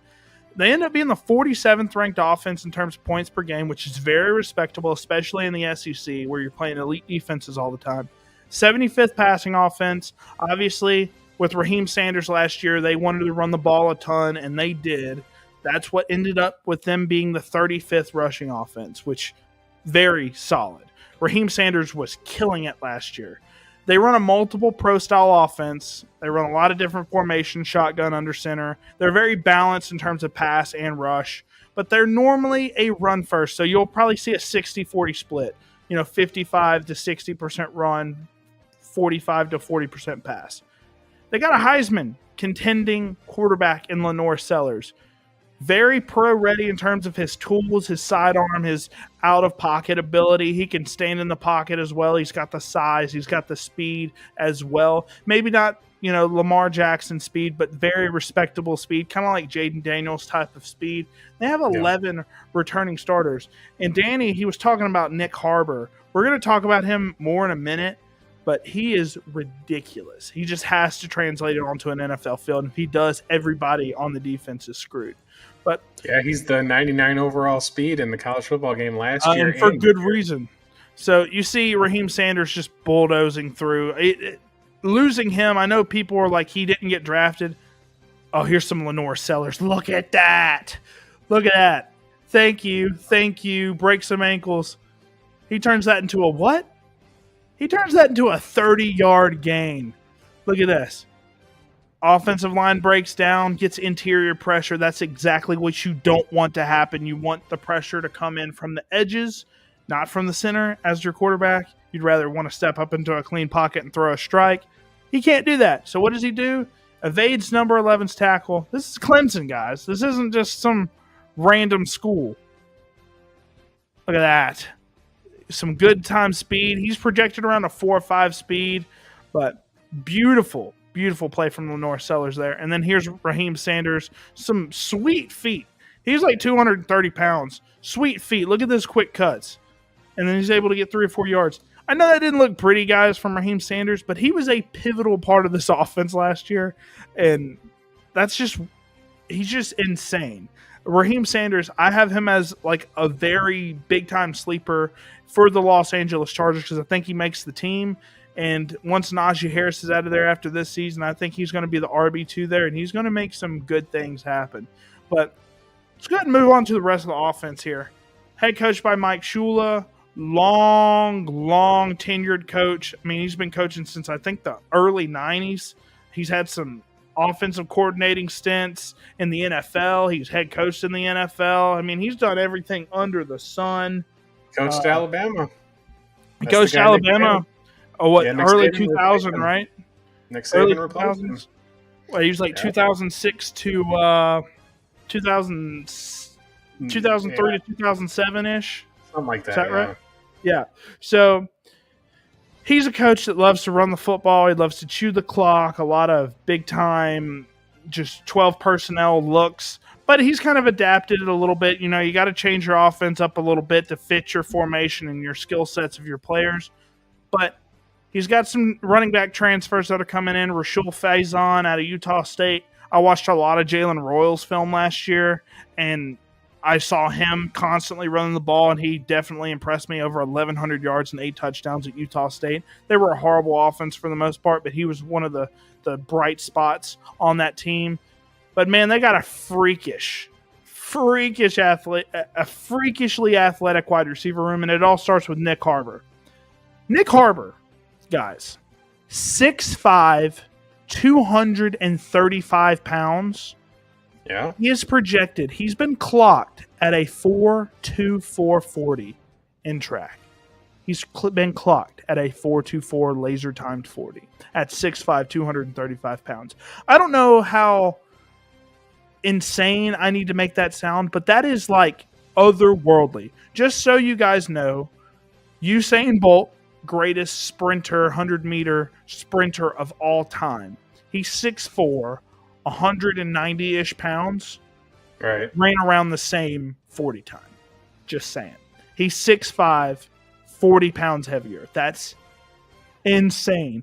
And Nick Harbor playing linebacker would be more like defensive end if he's got those kind of wheels. I want to say he was recruited as a defensive end. I might be crazy saying that, but I think he was recruited as an edge, maybe.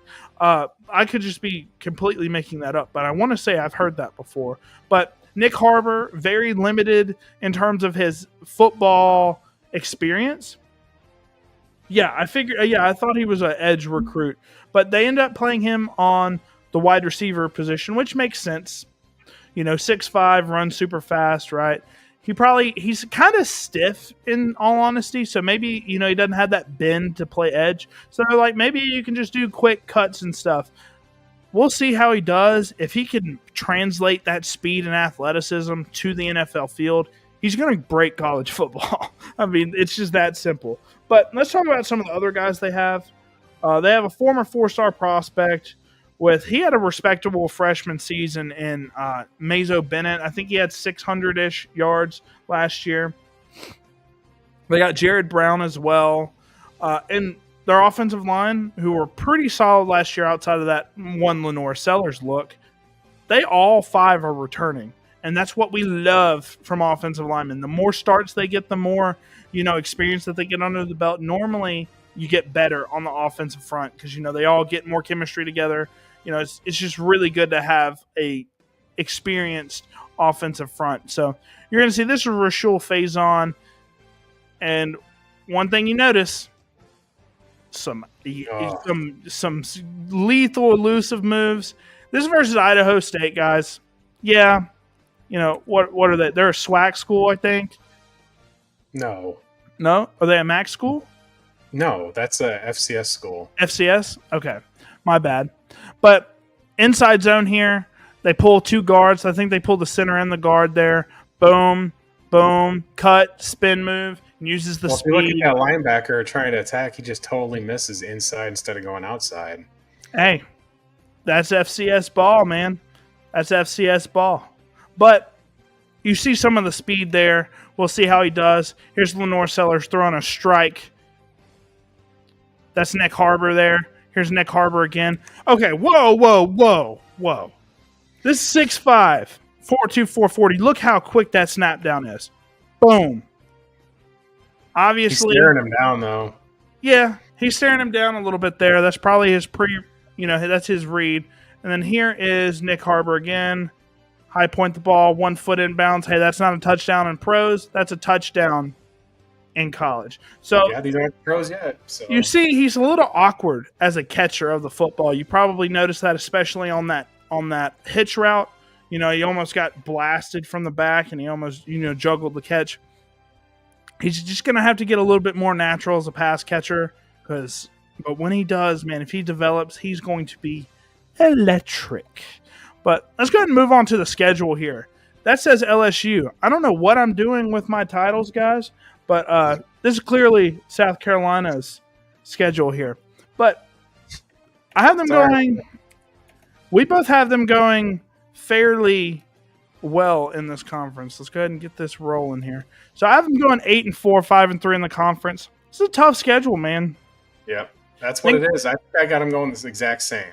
Yeah, I think we're locked up on this. Now, I will say, if they get a surprise upset on LSU in Death Valley, maybe they beat Oklahoma, maybe they beat Alabama. If they win one of these games that they're not supposed to win, I see them very easily in the SEC championship conversation.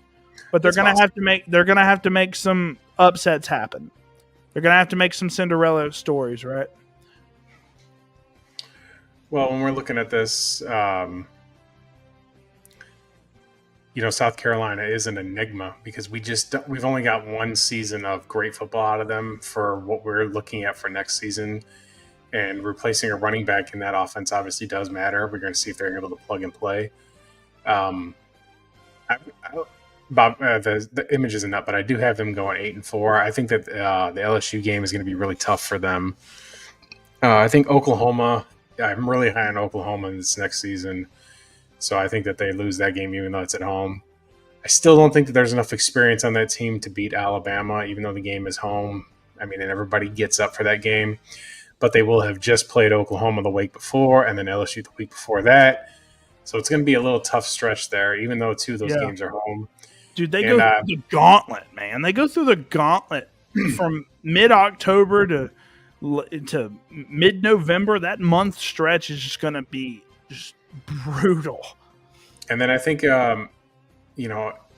Missouri might get them or Clemson might get them. It's just, and A&M's really good. It could be a 6-6 here, but not because of the talent, not because they're not good, but just because I want to see more. They got to win those tough games that they didn't last year. I know that the LSU game was highway robbery. I'll concede that to them. I think that they could beat Missouri, but it's just, Clemson's going to be because they beat Clemson at the end of the season last year, right? They did. So Cade Klubnik's going to be ready. Clemson might be trying to get ready for the ACC championship game at that point. Yeah. And I'm sure they'll have revenge on their minds. College Station is a tough place to play with what I think Mike Elko is doing there. Yeah. I mean, it's just going to be – it's tough. The schedule for them is really, really tough because there's games that they could win all those games, and it wouldn't shock me either. Yeah. So you're kind of doing a coin flip on which side you want to take. I still think that I think that there's just not, the offensive line returning helps them tremendously. Yeah. But defensively, what are they going to be? Offensively, is Lenore Sellers going to be able to continue that? He's going to have to develop even more, right? Because he was amazing last year, but he definitely faltered in some instances. He was a little he liked to throw interceptions from time to time, especially in those tough games. So he's going to have to clean that up. But man, I know he went undrafted, guys. I know he went undrafted. But Raheem Rocket Sanders was a big part of this offense last year, and they're going to have to figure out, is Faison the guy? Because he's not the same back that Rocket Sanders is. He's more of a one-cut home run hitter type of running back with some elusive moves. Rocket Sanders was the sweet feet guy that was getting you 4 or 5 yards every single attempt and was 4 yards in a cloud of dust. Very completely different runner. So we're going to see how this offense runs through that because, obviously I think they start the season off 5-0. I think they're going to be a top 10 ranked team whenever they go to face LSU probably. Well, we're going to see what the preseason ranks are. I think that they're going to be favorable towards them because they're returning the quarterback and the lineman. Even though I think preseason ranks shouldn't matter. I think that you shouldn't be ranked until 4 weeks into the season. That's my initial take on that. You think maybe 17 to 22-ish is where they're probably going to sit? I might put them at 15. 15? Yeah, that's fair. So. I think because, like you said, you lose the running back, but you've got returning starters. Yep. You're returning your quarterback. You're returning your coach. You finished on a high, and that's kind of how those preseason ranks are going. I think that they'll overrank Texas for sure, but South Carolina, I think that they'll get right. Yeah, but, I think they'll probably go 5-0. They'll lose the Death Valley game. I think that game is winnable. I think South Carolina can literally win every single game on their schedule if they play to their utmost best. I don't think that they're out-skilled in a lot of these matchups. Alabama, they have a really skilled roster. Obviously, LSU's got Nussmeier. So we'll see. But, yeah, they can go toe-to-toe talent-wise with any team in this schedule. But I think they're going to have a tough road, especially in that October 11th to November 15th range. Thank goodness they get Coastal Carolina after the A&M game. Because, if they didn't get a favorable matchup on November 22nd, that is just the gauntlet in the second half of the season. They have one easy game in the second half of the year. It's Coastal Carolina.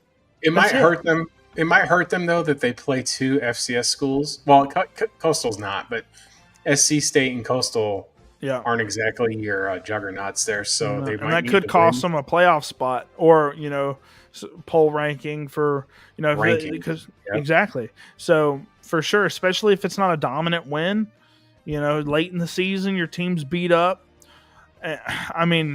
I know we're not talking ACC, but Clemson is so good, man. They're going to have a lot of really talented guys, and I think that they might be a top 5 team next year. We'll see. Sure. But Clemson, Klubnik, what they did on offense last year was spectacular. So let's go ahead and move on from this LSU schedule, LOL, to our key player. It's very obvious. It's Lenore Sellers. 6'3", 242 pounds. That is beautiful. He's a redshirt sophomore, so he's got this year and next year and even the year after that if he wants to. I think he'll probably declare as a junior. So we're going to have Lenore Sellers in the 2027 class, more than likely. Well, actually, I think he can declare this year also. He's old enough to declare this year. He needs to have an elite season. If he has an elite season potentially, if they win the SEC and he goes to the playoffs, he's going pro. I would be shocked. I would be shocked as well because but you see what he did, 2,500 passing yards, 18 touchdowns and 7 picks. Not the best, but that was his first year starting. He's got some freakish weapons, right? He's got that solid running back that can catch the ball out of the backfield. Nick Harbor. I mean, is this offense stacked? They've got a lot of weapons, a lot of experienced weapons. So he's got the talent to work with around him. So we're going to have to see how that translates. But here's some of the stuff I loved from Lenore Sellers. And there's a lot to love. He's got exceptional arm talent. I mean, not Baker Mayfield type talent, but he's got exceptional arm talent. I think it's above average for the NFL. And some elite velocity. Maybe not so much downfield, but in the short to intermediate areas, he can slant. And that's very important in the NFL. He's a natural runner. He's got some great acceleration like we saw in that clip before. He's got some solid pocket presence. That was something that was baffling to me. As a one-year starter, he had some really good ability to just make those violent movements in the pocket to step up, throw strikes when he needed to, or scramble. His pocket presence was really underrated for a first-year starter. That was very impressive. He can extend plays. He can hunt big plays with that arm while he's on the run. He can throw on the run, which is very important with his archetype. High football IQ. He's got very good processing speed. He's got that game-winning drive versus Clemson to show that he's got some ice in his veins. I mean, there's so much stuff. Now, there are some negatives that I'll go over in a minute, but I love this guy. I mean, he's got a lot of pro-ready tools. The stats don't look pretty, but some of the stuff that he puts on film is very mature, pro-ready stuff. Hey, I mean, if you got it, you got it, and they showed it last year. They were really making a playoff push at the end. Yeah. And there were 3 SEC teams that really made a push. I mean, Alabama, they kind of fell off, but South Carolina and Ole Miss came on late. Yeah. Ole Miss had that win against Georgia that I thought was in their back pocket. But I want to see. I'm curious to see how their season plays out. Yeah. I'm really excited for college football. I'm really excited. It's going to be elite.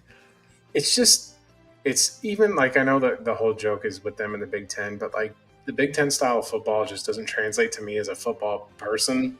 Yeah. Even though it's hard-nosed and they run the ball, and those are great teams up there with Penn State and Ohio State and Michigan, and the hit legacies there with, like I said, with Illinois, Michigan State, and Wisconsin's always had great teams. But when you're down here on this side of the ball, it just feels different. It's always felt that way my entire life. I'm 46 years of age. Since I was a kid, just watching these teams play. Carolina, not so much, but just that conference with Georgia and LSU, and I mean, now adding Texas and having these elite teams playing the same conference is stuff that football fans dream of, and the players and coaches want it too because they want to compete against the best. Yep. And then when you compete against the best and you hit these, you start making these runs in the playoffs, you're going to show out. You know, so it's just, I'm really looking forward to see what South Carolina does. I think because of the film access and stuff like that, and based on what we may do with this show come the fall, we're going to be catching up on this. This is the league. This is the Premier League. I personally find college football more exciting than the NFL. I just do. I like the pageantry, the history, all of it. It's where the game was founded. And the environments are better, man. Look, I'm a big NFL fan, but the environments in college, you got all the college students that, the tickets aren't $5,000-$6,000 to go to an NFL game. I've been to SEC's games this past season, and the tickets, barely $100. I will say, granted, I was going to Mississippi State games, but they're not, anybody can go to these games, and the atmosphere is just amazing. And, it just has a great atmosphere. College ball is amazing. But, I will say, just talking a little bit more about Lenore Sellers, he's not perfect. He's got a lot of pro-ready tools. He's very polished, especially for a one-year starter. I expect a lot of growth from him in this next season. But he does play a little bit too fast. He abandons reads at times. He's a little bit too quick to run at some points. And he kind of falls in love with his arm a little bit. You see those 7 interceptions. He'll like to throw it into tight windows sometimes. He'll just rip it with that velocity. And sometimes that gets him in a little bit of trouble. And, he needs to do better at keeping the ball out of the defender's hands. And he's going to need to get better with his touch and anticipation, right? that's something that I don't expect first-year starters to get down all the way unless you're like Tua Tagovailoa, for example. But you just need to have anticipation. He's got to get better at that. Just know where his receivers are, playing time, and playing under pressure. So, with him, you saw a great play under pressure where he was able to escape the pocket and get that big-time 30-yard rush. But mainly throwing under pressure, he's going to have to get better at just making plays while under duress downfield, outside of just making plays with his legs. So I kind of want to go through some of the stuff that I saw with Lenore Sellers, just some quick plays here. So this is him versus Kentucky. You see him kind of on the run, escape that, throws it into the hole in the zone. This is versus cover 3, I believe. Yep, cover 3. Number 3 here catches the football. Beautiful stuff here. I mean, and this is something that I'm talking about here. I would love for him. He notices that it's a nickel blitz. Maybe he didn't pick that up all the way, but he has that presence to, okay, a guy's coming to get me. Let me move out of the way. And he doesn't just take a bad sack. So that's good. I mean, it's not a pretty play. It's a good throw. He's wide open, right? But it's just him getting away from the defender. That's very mature for his age. Love the goggle look, by the way. And you see him stand in the pocket. That's a great play. Now, yes, he was wide open down the seam, but look where he throws this ball. Obviously, most people are going to throw it to the left side of the receiver. He doesn't do that. He has the receiver flip his hips and go backwards, so that defender has literally no shot to get in this play. 25. So, great play there. Great ball placement there. And then here's just him hitting number 20. Off the bootleg. And that's something that's so important in college football, is being able to play on the bootleg. That's something that's super important. And then this is him, I want to say, in the rushing department on the QB draw. And look at that vision, man. The speed, the ability to extend out. This is versus LSU, too. I mean, this is a top 16 team. And it's just that ability. Great job by 76. Yeah, keeping that nose tackle out of the way, that zero tech. I mean, it's just beautiful stuff, and that's great effort from Lenore Sellers. This is a QB draw up the middle. That's what this is supposed to be. He's like, well, this ain't there, right? The linebacker's in the hole there. But he might have scored. He might have scored because 75 gets to 18. Like, if you look at that, well, I mean, it's okay that you're not looking at it anymore, but if you look at 18 at 75, the right tackle pulls in there, and he can get to the second level, but he may not score a touchdown. Exactly. If he goes left, there's a double team going on right there, and he probably scores. But he sees all that space out. Right. That's a C gap, right? So it's like, okay, let's see. And, he's not going to run the fastest 40. He'll probably run mid 4.5s, which is great for a quarterback. But the acceleration is what is killer for him. He's able to just accelerate to full speed pretty quickly, and that's why he was able to cut it to the outside there. Yeah. But with Lenore Sellers, I think he's top 4 in Heisman odds right now. So he could absolutely kill it this next year. He's got all the talent on offense. He's got the offensive head coach. So he has no excuses, man. He's going to have to go out there and kill it. Yeah, it's a tough schedule. Get over it. You're in the SEC. You're going to have a tough schedule every single year. So he needs to go out there and prove himself and not regress. The main thing with him, you cannot regress. You have to continue to get better. You have to work on your weaknesses, like you're playing too fast, you're abandoning the reads, stuff like that. You need to get better at that. And if you do, teams are going to be looking at you like you're a future first-round pick. So he's already getting first-round grades on NFL Draft Buzz and things like that. But loved what I saw from Lenore Sellers. But that's the film, man. That's 4 teams. That's 4 teams. Guess how many teams we got left? 4 more. 4 more. We're going to be going over some absolute juggernauts this next season. This next week's show. Juggernauts. We're going over, let me see. We're going over the Florida Gators and DJ Lagway. The Georgia Bulldogs. We'll see how we think about them. Might be a little controversial. Auburn, who could be a sneaky mid-tier SEC school. And then most notably, a lot of people's favorites for the SEC championship, the Alabama Crimson Tide. So we got a lot of I'm not so really sure if solid they're teams. everybody's favorites. Everybody still seems to be slobbering over Texas and Georgia, and rightfully so with Georgia.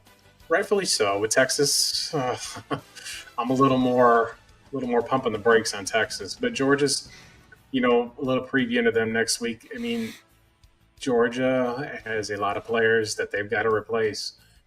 And mainly they downgraded a quarterback. I know that they think Carson Beck is just the worst thing since cracked eggs, but Carson Beck is better than Gunnar Stockton. Absolutely. He is. And that's a big loss for that football program. I mean, when he got injured in that game, Gunnar Stockton came in there and they just managed to squeak by and beat Texas. And they couldn't run the offense either. They had to run a very condensed version of the offense, which terrifies me that he's the starting quarterback. That's the other thing. And they've lost many players. Many. They keep losing to the NFL because Kirby Smart right now is the man in college football with Nick Saban being retired. He's the guy. They won back-to-back national championships. They haven't lost a game at home in 4 years, right? And that's one of the games we're going to preview next week is Georgia goes and hosts Alabama in Athens, which will be Game 4, game of the week. There's zero question in my mind. Kirby's got to get that one. He's got to get that. If he doesn't get that one, Georgia fans have got to be pulling their hair out. They probably pulled their hair out this year. I think this year they felt that they were going to win, and they jumped out to that horrific start, in the first half of that football game. But they lost more players. The reason why I like Alabama, I mean, it's not just because I'm a fan. It's like I said, you're returning all those starters. They lost Tyler Booker, they lost Milroe, they lost Jahad Campbell, and then players that left like Kendrick Law. I mean, they lost Malachi Moore, who was a team leader. But they're so good in the secondary. I mean, they've got corners. Xavier Brown's coming back. Their defensive back are going to be great. Their weakness is going to be pass rush next season. That's kind of where they're down on that team. An offensive line, 4 out of 5 returning starters. Losing Tyler Booker's a big deal. He's a monster, but the center's back with Parker Bracefield, and they went and got a Bowling Green transfer tight end. They got Isaiah Horton from Miami in the transfer portal. Yeah. We got to see if Alabama can run the football. That's one thing that I am a little concerned about offensively. But I think that we're going to see with Ty Simpson stuff that we've seen or that they project for Arch Manning. Ty Simpson was a 5-star recruit. 5-star. And he rode the bench for 2 years. And I think the only reason that he didn't start last year is because Kalen DeBoer had to keep that team together with Saban retiring. Yep. And to Jalen Milroe's credit, he said, look, we're going to try and keep it. And they still went 9-3. We're on the cusp of a playoff. But when you're returning that kind of roster, right, in this conference with a proven head coach, because he's proven now. He beat Georgia. Yes, they lost to Vandy, but they beat Georgia. And I think beating Georgia is bigger than losing to Vandy. You know what I'm saying? I think that outweighs it, especially for him coming from the Pac-12. And then you do that, right? So, and then you did it decisively most of the game. Georgia's Kirby Smart's got such a factory there. They've just been absolutely dominating it. But I've seen this in college football, and I look through college football with a different lens, with that Nick Saban lens, because I watched Alabama have these elite teams every year. But there were seasons where they really had to piece it together when they lost players that went to the NFL. And this is pre-transfer portal. So they would lose players, and then they'd lose 2 games, and then they wouldn't be in the playoff. They had to really work that hard, and Georgia's the only team that could do that. But I lost you.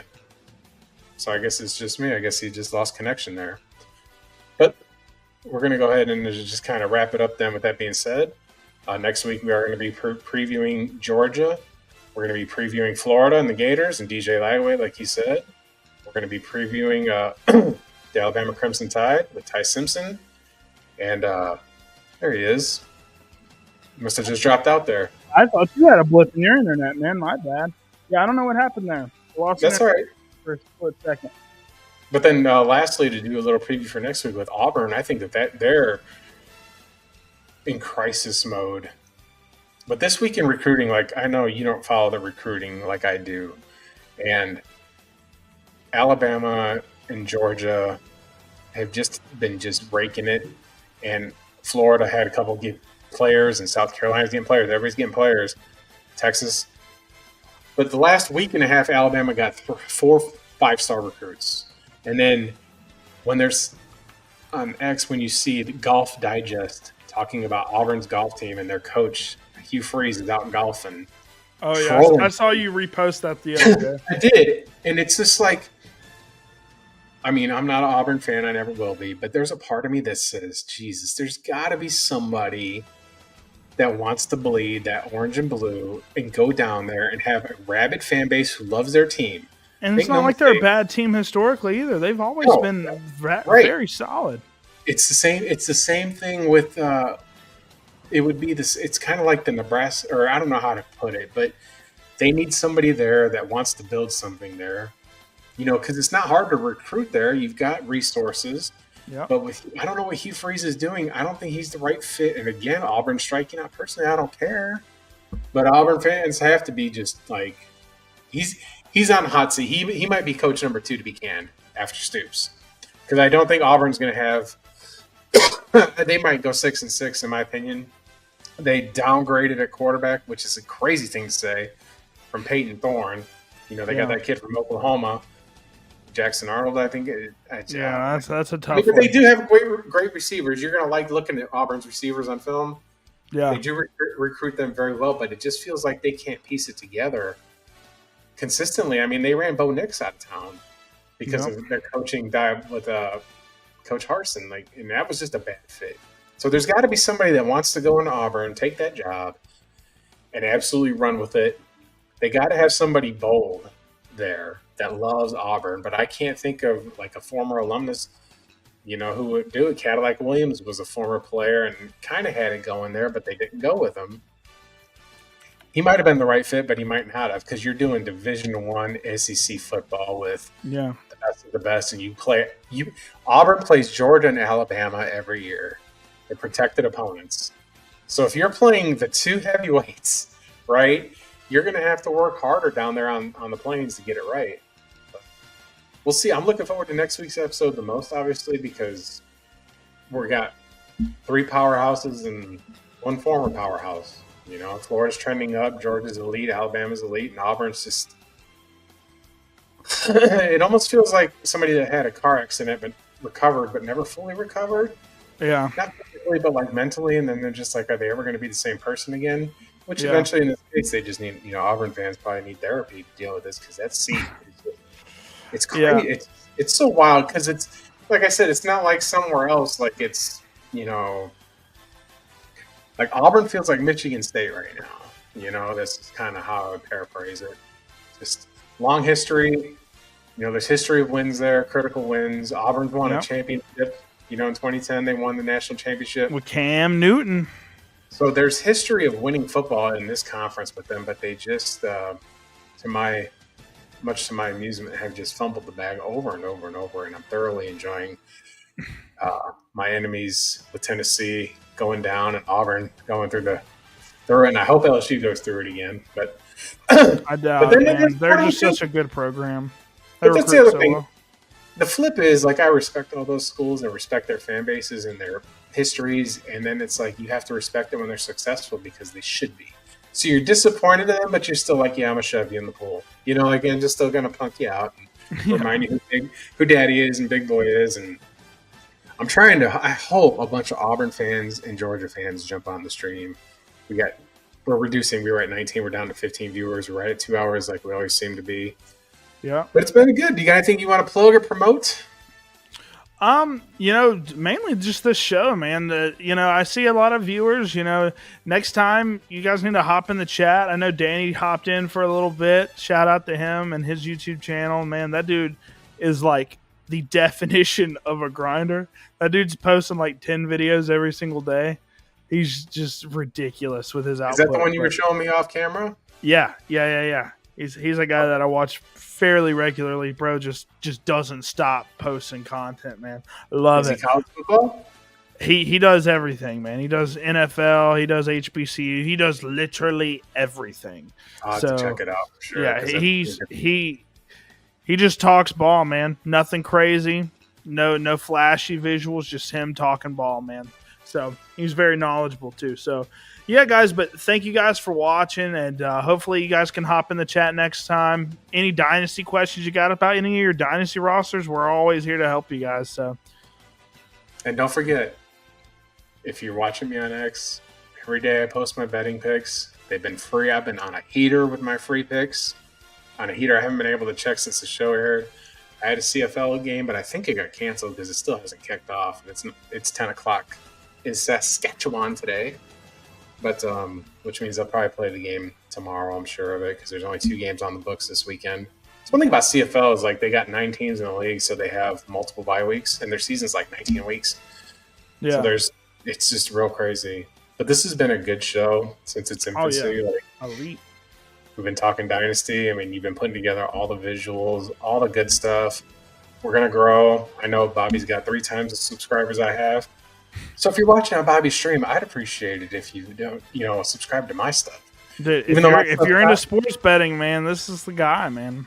Well, not only that, like I do like to talk college ball and NFL, but the sports betting is the primary thing. But that's the primary daily shorts post. But I do enjoy talking college football more than I do because talking sports betting can be pretty vague stuff. Pretty, it's a very niche audience who wants to talk about sports betting, and but that's pretty much it. Anything else? You got anything else you want to tell the people? No, man, just excited for ball. I'm sure everybody's excited for ball. We've got a little bit over a month and a half left, guys, and once that comes, it's just all just riding smooth till January, basically. NFL preseason starts July 31st. Is the Hall of Fame game? The Lions and the Chargers. 20 days. And then after that, you've got week 0 for college football is August 23rd. And then that's going to be elite. Yep, and then Labor Day weekend, we kick off our week 1. There's a quadruple header. I mean, Texas, Ohio State to start.